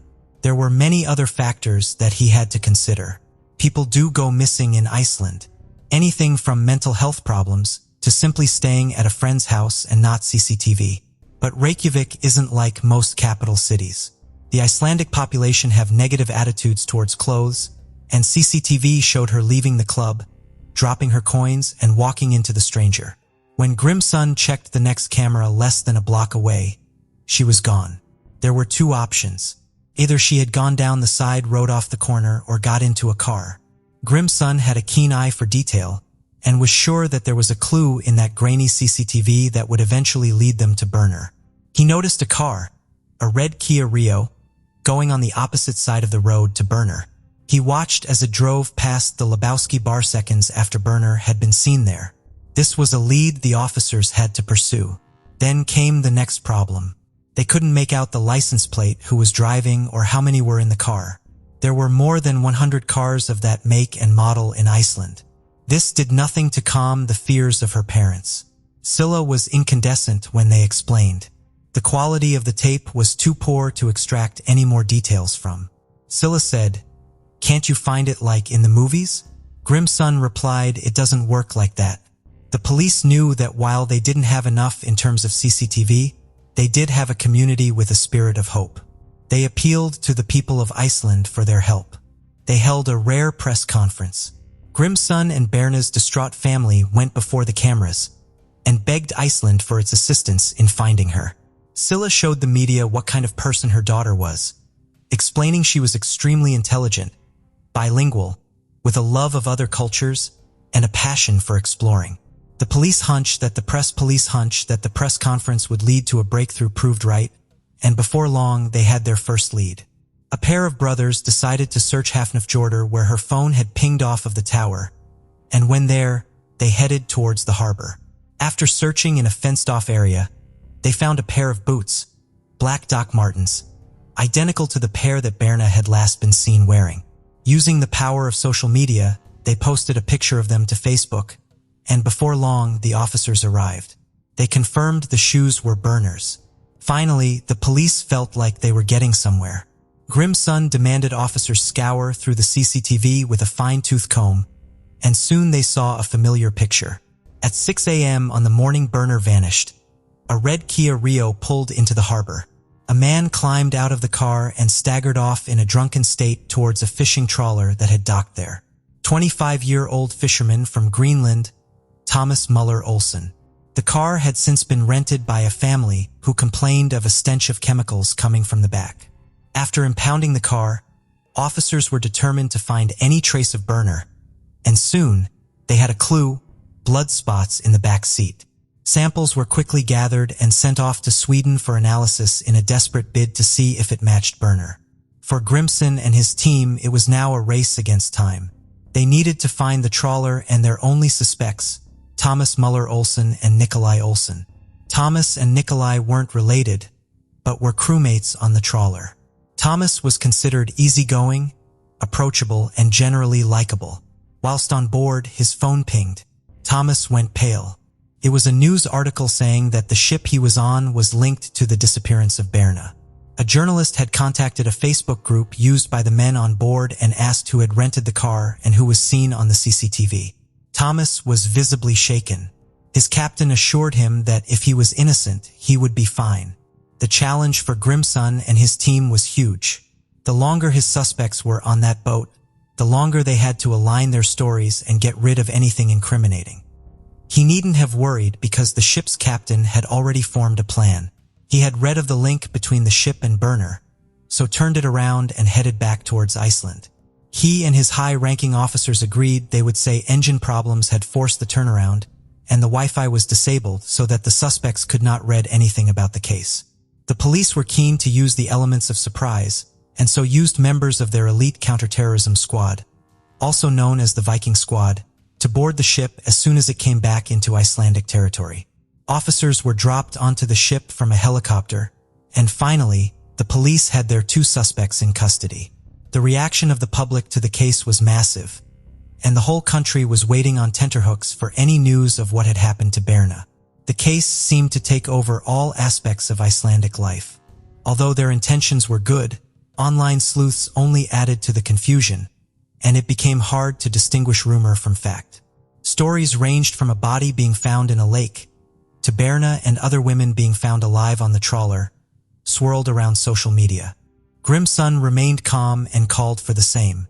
However well-intentioned people were, it wasn't helping in the search for Berna. At around 11 p.m. on Wednesday night, the ship came back into port, and the two suspects were brought back onto Icelandic soil in handcuffs. Then came the news that nobody wanted to hear.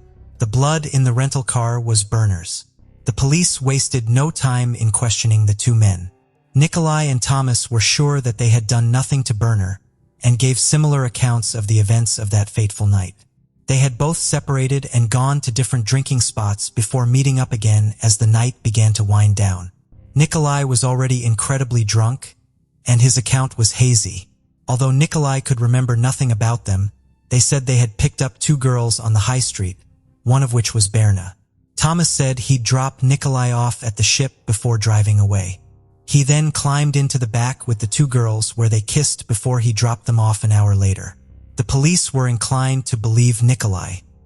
He had been seen walking away and was clearly in no fit state to do anything. However, when it came to Thomas, they had a bad feeling, and the evidence against him was stacking up. He was examined by a doctor who determined the wounds on his chest were signs of a struggle or fight. When searching the ship, the police found a driver's license in the bin. It belonged to Berna. They also found drugs with a street value of nearly £1.5 million. He claimed to have slept in the car, but the police checked the odometer, which showed that the car had been taken for a long drive. CCTV would prove to be their friend also, as he was seen in a shop, buying plastic bags and cleaning fluid before scrubbing the inside of the car. Police didn't believe his excuse, that he had been sick and was simply trying to clean it. They knew the blood spots in the car were Berna's, and when they used luminol to highlight any blood not seen with the naked eye, the back of the car lit up. It was absolutely covered in blood. For days after she vanished, Iceland launched the biggest search in its history. The search and rescue project manager said, "Today, she is our sister, our daughter." That became the mantra. We don't live in a society where we tolerate a 20-year-old woman being abducted in the night. It wouldn't be long before the police found what they were looking for. A Coast Guard helicopter noticed something floating in the water near a local lighthouse. It was a body. They had found Berna. And with this announcement, Iceland plunged into mourning. The shock and disbelief was palpable. This was the kind of thing that happened in movies and other countries. It didn't happen in Iceland. Citizens of Greenland were also appalled and grieved alongside their Nordic neighbor. The high street in Reykjavik from which Berna had disappeared became a shrine, lit up by candles. Berna's funeral was held at the biggest church in the country, the Hallgrímskirkja, and over 2,000 people attended, including the president and the prime minister. The public wanted answers, and the police needed to provide them. First, they had to ascertain the cause of death. Berna had been found naked, but they could find no evidence of a sexual assault. The examiner found that she had suffered blunt force trauma to the head and had been strangled as well. However, the official cause of death was ruled as drowning. She had survived the initial attack and was alive when she was put into the water. Grimson and his team examined the evidence in front of them. They could find no link between Berna's murder and Nikolai, and they did not believe he was involved. After 2 weeks in custody and hours of interrogation, he was freed. Their attention now turned back to Thomas. His story remained the same, and he wasn't changing it. Over the course of 9 interviews with police, he maintained his innocence.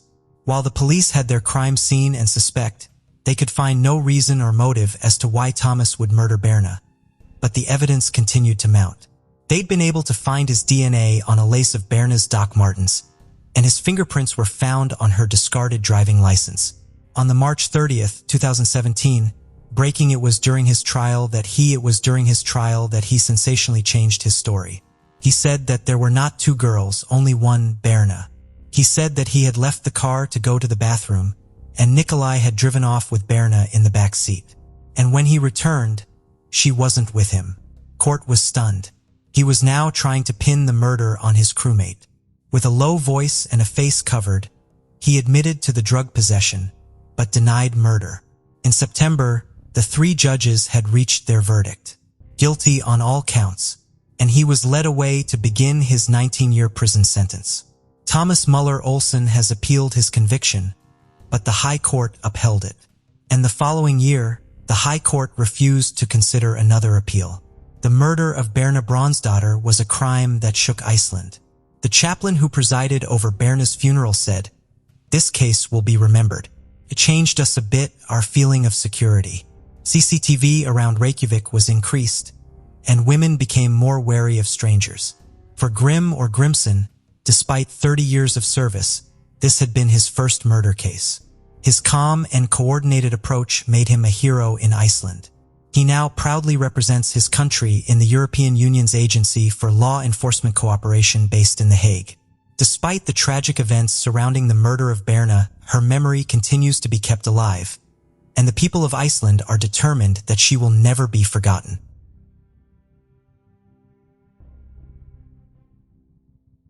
Rita Curran was born on June 21, 1947 in Brooklyn, Kings County, New York, to Thomas and Mary Curran. She was described as a kind, generous, and beautiful person who wouldn't do anyone any harm. When Rita Curran turned 24 years old, in the summer of 1971, she decided to move out of her parents' home for the first time, into a shared apartment on Brooks Avenue in Burlington, Vermont, with 3 other roommates whom she did not know well. At the time, she was a second-grade teacher at Milton Elementary School and had started graduate courses at the University of Vermont, while she worked during the summer break as a maid at a local motel. Unfortunately, just 2 weeks after she left her family's house, she was murdered in her apartment in Burlington, Vermont. According to police report, she seemed ready for bed the night she was attacked, as she was found dead with curlers in her hair. Many people know Burlington to be a small and friendly city, but when Rita Curran was killed, it caused ripples of fear in the city because at that time, many Burlington residents left their front doors unlocked. This could explain why Rita Curran's apartment door might not be locked at the time of her murder, since the police did not discover any visible force used on the entrance door. During the investigation, police officers collected evidence from the crime scene that included a single cigarette found near Rita Curran's arm, which was believed the killer left to burn out. They also interviewed Rita Curran's neighbors and investigated hundreds of tips. Among the neighbors interrogated were a newly wedded couple, Williams and Michelle DeRouse, who lived in an apartment 2 floors above Rita Curran's at the time of her murder. They, however, told investigators that they had been together all night and didn't hear or see anything. The police had a list of 13 suspects, in which Ted Bundy was one of them. It appeared that the location of the local motel where Rita Curran worked was adjacent to serial killer Ted Bundy's birthplace, the Elizabeth Lund Home for Unwed Mothers. Rita Curran's murder and crime scene was similar to how Ted Bundy attacked his victims, and this led retired FBI agent John Bassett to propose him as a suspect at the time. In order to find closure and to ask if truly he killed Rita Curran, Mary Campbell Curran, Rita Curran's sister, wrote a letter to Florida's death row where Ted Bundy was being held. In response, the FBI told her that Ted Bundy had refused to confirm or deny his involvement in Curran's death, and there was no evidence that firmly placed him in Burlington on that date of the murder. However, Detective Robert D. Keppel interviewed Ted Bundy, who later told him that he had murdered a young woman in 1971 in Burlington when he was there to obtain information about his birth. But on January 22, 1989, the eve of his execution, Ted Bundy denied his involvement in Rita Curran's case to FBI Special Agent William Hagmeyer. Having exhausted all leads, and without an improved DNA technology to pinpoint a suspect, the case went cold for over 4 decades. According to Burlington's acting police chief, John Murad, the department never stopped seeking justice for Rita Curran's family. In 2014, the Burlington's police department sent all the evidence collected at the crime scene, including the cigarette, to a forensic lab in New York City for DNA testing. Though the tests compiled a DNA profile of the person who had smoked the cigarette, it didn't match any DNA in databases compiled by law enforcement agencies across the country. That meant the person with the DNA on the cigarette but likely never had genetic material entered into the database, possibly because the person didn't have a felony conviction. The DNA testing also didn't match the known DNA of any of the police's 13 main suspects. However, in February 2019, Detective Lieutenant James Trebb decided to try a new approach to the case. Instead of having a single detective work on the case alone, per the usual department strategy, Lieutenant Trebb decided to bring in a new team of detectives and expert technicians who discussed and reviewed the Rita Kearns case. This team treated the case as if it had just been committed. They began retesting evidence by sending the cigarette for DNA analysis again, but this time, they used genetic genealogy, which is a process that uses DNA databases for genealogy research to identify possible family members of the person whose DNA is unmatched. After the DNA analysis, the genetic genealogy expert concluded that the cigarette DNA had strong connections to relatives of William Dyrus, the man who lived 2 floors above Rita Kearns' apartment in 1971, who had been questioned alongside his wife by detectives and claimed to have been in his home during the time of the murder. The investigators then searched and found a living half-brother of Williams Dyrus who willingly provided a DNA sample. After the test, it was however concluded that the cigarette DNA belonged to Williams Dyrus. In 2022, more evidence at the crime scene, including Rita Kearns' ripped housecoat, were sent to a crime lab in Florida where they performed new DNA extracting techniques. Before then, the detectives had sent the genetic evidence from the cigarette to a genealogy company to see if a bigger database of DNA could help them pinpoint the killer. The scientist and genealogy expert was able to match the DNA from the cigarette to William Dyrus within hours of research through genealogical records and public records. Also, finally, the DNA left on Rita Kearns' ripped housecoat also matched the DNA on the cigarette butt.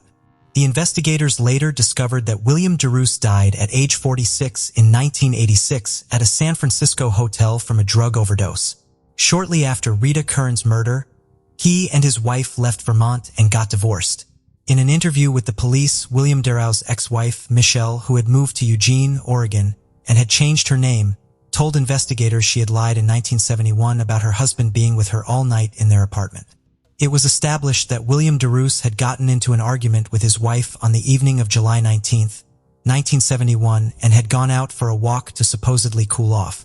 He returned later that night and told his wife the next morning to tell the police investigating Rita Kearns' death that he had never left their apartment, warning her that his past criminal record might unfairly make him Detective Thomas Chenette, who interviewed Michelle, said he didn't believe she knew William Dyrus had killed Kearns, but was protecting him because they were newly married and obviously in love, and he had a criminal record. After their divorce, William Dyrus moved to Thailand and became a monk. He then came back to San Francisco, United States in 1974, where he met his second wife, Sarah Hepting. Sarah Hepting said in an interview with Burlington Police that William Dyrus had a penchant for sudden outbursts of violence. She said there were 2 instances where he had been extremely violent around her. One of which was when they both were having a conversation with a female friend and he had taken a pocket knife and stabbed the woman in her abdomen for no reason whatsoever. He was arrested, but the woman did not press charges. Dyrus later told Hepting that he thought it was her he stabbed. Sarah Hepting said the second instance of Dyrus violence was when he suddenly started to strangle her for no reason, when they were having dinner. She said that was the last straw and the reason she left him. After Rita Kearns' case was declared solved, even though her parents unfortunately died without knowing her killer, her living family and friends remembered her and were glad that they finally have closure. Jim Rebar, Rita Kearns' second-grade student, remembered her as a kind and beautiful person. He said, "We actually did a play the year that I had her. I forgot what the play was about, but I was a dancing clown holding a teddy bear. She told me that I could keep the teddy bear, and I still have the teddy bear, I just can't find it." Her sister, Mary Kern Campbell, said, "We now have 2 generations in our family who never knew her." Tom Curran, her brother, said, "I don't think so much about the guy who did this as I do about Rita and my parents and what they went through. I pray to my parents and I pray to Rita." Closing the case, Lieutenant Treby said, "We're all confident that William Dyrus is responsible for the aggravated murder of Rita Kearns. But because he died in a hotel room of a drug overdose, he will not be held accountable for his actions. But this case will be closed."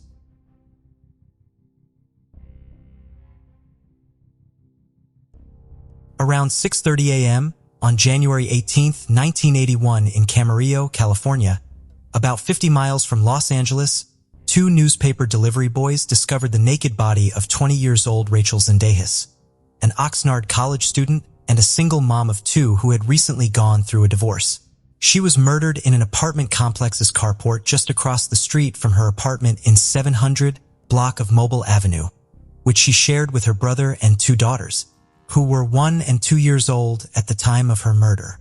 The police got to the crime scene and retrieved evidence. During the investigation, detectives learned that Rachel Zendejes had gone out the evening before her murder to hire a couple of babysitters to stay with her girls. She then went out that evening and came back home the following morning, after which she dropped off the babysitters. Her killer was believed to have attacked her as she got out of her vehicle after returning home from dropping off the babysitters. Her case was investigated for several years until all leads were exhausted and the case eventually became cold. However, before the end of the year, in the early hours of December 12, 1981, a neighbor called the police to report a fire outbreak at an apartment in Oxnard. Members of the Oxnard Fire Department rushed to the scene and extinguished the fire. When done, they discovered the naked body of 21 years old Lisa Gondex in the bathtub of the apartment. Her killer had raped her, strangled her, and then set the apartment on fire. Her neighbors heard screams but did not call 911 until they smelled smoke. Lisa Gondex was a retail worker living in Oxnard, about 10 miles west of Camarillo, and she had attended a club at the Port Hueneme Naval Base on the night of December 11, 1981. She went to a disco with her friends, after which her friends later dropped her off at her home at around 1:30 a.m. the following day. She was discovered dead in her bathtub, and her killer was unknown for decades. Lisa Gondex was said to have been on a visit to Oxnard from Connecticut for a planned 2-week trip to visit a friend in the U.S. Navy. However, she ultimately decided to move to Oxnard months before she was murdered. She had made a promise to her loved ones to spend the Christmas with them. In her words, she said, "Mom, I'll be home for Christmas." Lisa Gondex had moved in with a childhood best friend and got a job at a teen clothing store in the Esplanade Shopping Center in Oxnard. Being new to the area didn't stop her from quickly making new friends. According to her roommate, Lisa Gondex was a kind person and beautiful in and out. In her words, she said, "If Lisa had $1, she would split it with you." Rachel Zendejes and Lisa Gondex cases were separately investigated from each other until in 2002, when the suspect's DNA from Rachel Zendejes' crime scene was sent to the FBI's combined DNA index system. A search was conducted on the criminal database for felons in order to pinpoint the killer, but it yielded no results. However, 23 years after the murder, in 2004, the investigators working on Lisa Gondex's case utilized DNA testing and later informed the Ventura County Sheriff's Office that they had linked both Rachel Zendejes and Lisa Gondex homicides cases to a single suspect. The DNA, however, did not return any results that could put a face to the suspect, and the case went cold again. Another stunning connection about both women going to a nightclub called Huntington in the hours before their deaths was established. The club, now closed, was a hot spot across from the Esplanade Mall. In December 2019, Ventura County's cold case unit took over the cases again and applied genetic genealogy, an advanced DNA testing that is used to identify possible relatives to the suspects. The investigation then provided new leads, and further DNA testing confirmed that Tony Garcia was the suspect in both homicides. Tony Garcia resided in Oxnard at the time of his arrest in February 7, 2023. He had been right under the noses of the detectives for over 4 decades. He was born in Roswell, New Mexico, but was enlisted in the U.S. Navy and stationed at Point Mugu near Oxnard. Tony Garcia was, however, discharged from service in 1980 but remained in Oxnard, where he became a karate student and instructor for many years. He was working as a carpenter at the time of his arrest. It is not known if Tony Garcia knew any of his victims.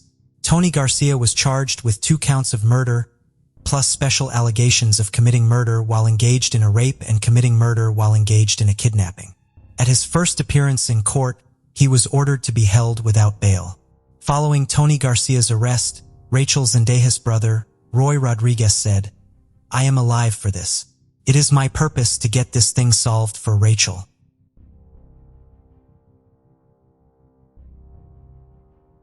Los Angeles, California is one of the most famous places in the world. Home to the rich and famous and the epitome of glamour, people travel from all over the globe in their bid for fame and fortune. It's the place where dreams come true and where anything is possible. However, under the surface lies a dark underbelly of crime, and throughout the 1960s and 70s, women began to disappear, and in frighteningly similar circumstances. Some would turn up dead, others would never be seen again. Today, we're looking at the disappearance of Robin Graham and California's missing women. Robin Graham was born on the 22nd of June, 1952. Growing up in Echo Park, Los Angeles, she lived with her parents, Marvin and Beverly.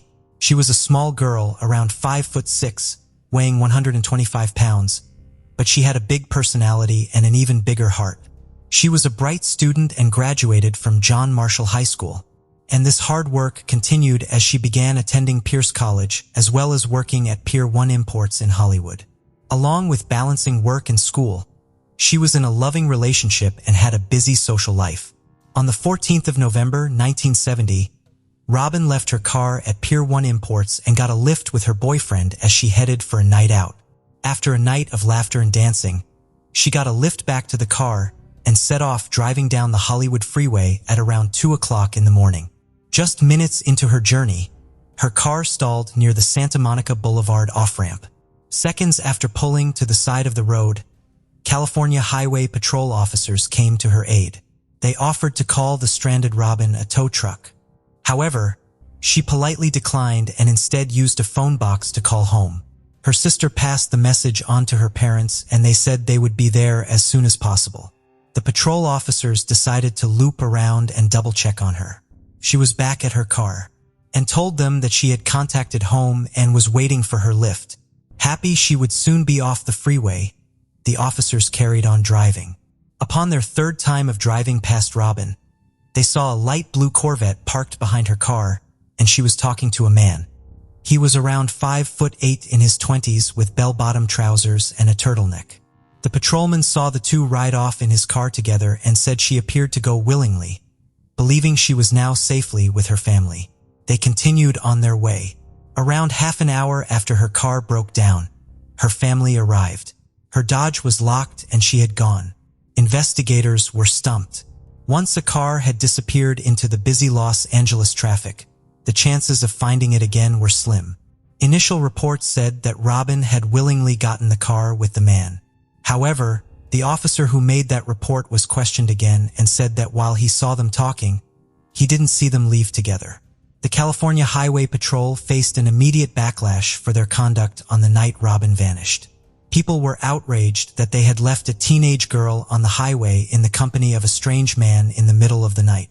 Even the Los Angeles County Supervisor agreed with the criticism, but the officers in question were determined to have acted in accordance with procedure when dealing with stranded drivers. After the uproar, the policy was changed to ensure that no woman stranded on the highway would be left alone. The disappearance was investigated by the Rampart Division of the LAPD, and alarm bells were ringing for officers. A couple of years before Robin went missing, numerous women were attacked in what would later be dubbed the Good Samaritan attacks. The suspect would follow the same pattern. He would follow their car and begin flashing his headlights. When they pulled over, he would approach them, saying he noticed a problem with the back tires, and when they were off guard, he would attack them. The police told members of the public to be wary of people posing as Good Samaritans and told them not to pull over if they were signaled to by a stranger. After the attacks, the perpetrator seemingly vanished. The more the police investigated, the more disturbing similarities they found to previously unsolved cases. Around a year before Robin's disappearance, an Israeli-born student named Rose Tashman was driving down the Hollywood freeway when her car got a flat tire. Police found her car abandoned, and her body would later be discovered, strangled, and dumped in the Hollywood Hills. A few months after Rose Tashman, another woman, Cindy Lee Mellon, disappeared. She too had a flat tire. Her father said she would not have known how to change one. Colleagues said they had seen her talking with a man who they assumed was her father. After realizing Cindy hadn't been seen, her father drove to the Buena Ventura shopping center where she'd worked. The spare tire was on the ground nearby, and her car had the trunk, doors, and glove box open. One of her tires had been slashed with a knife. Cindy Lee Mellon was never seen again. Women in California just kept disappearing. and police had no real answers. In 1971, Lisa Smith vanished while hitchhiking in Santa Rosa on Hearn Avenue. She was only 17 years old at the time of her disappearance. The following year, Ernestine Torello ended up with a flat tire on the Ventura Freeway.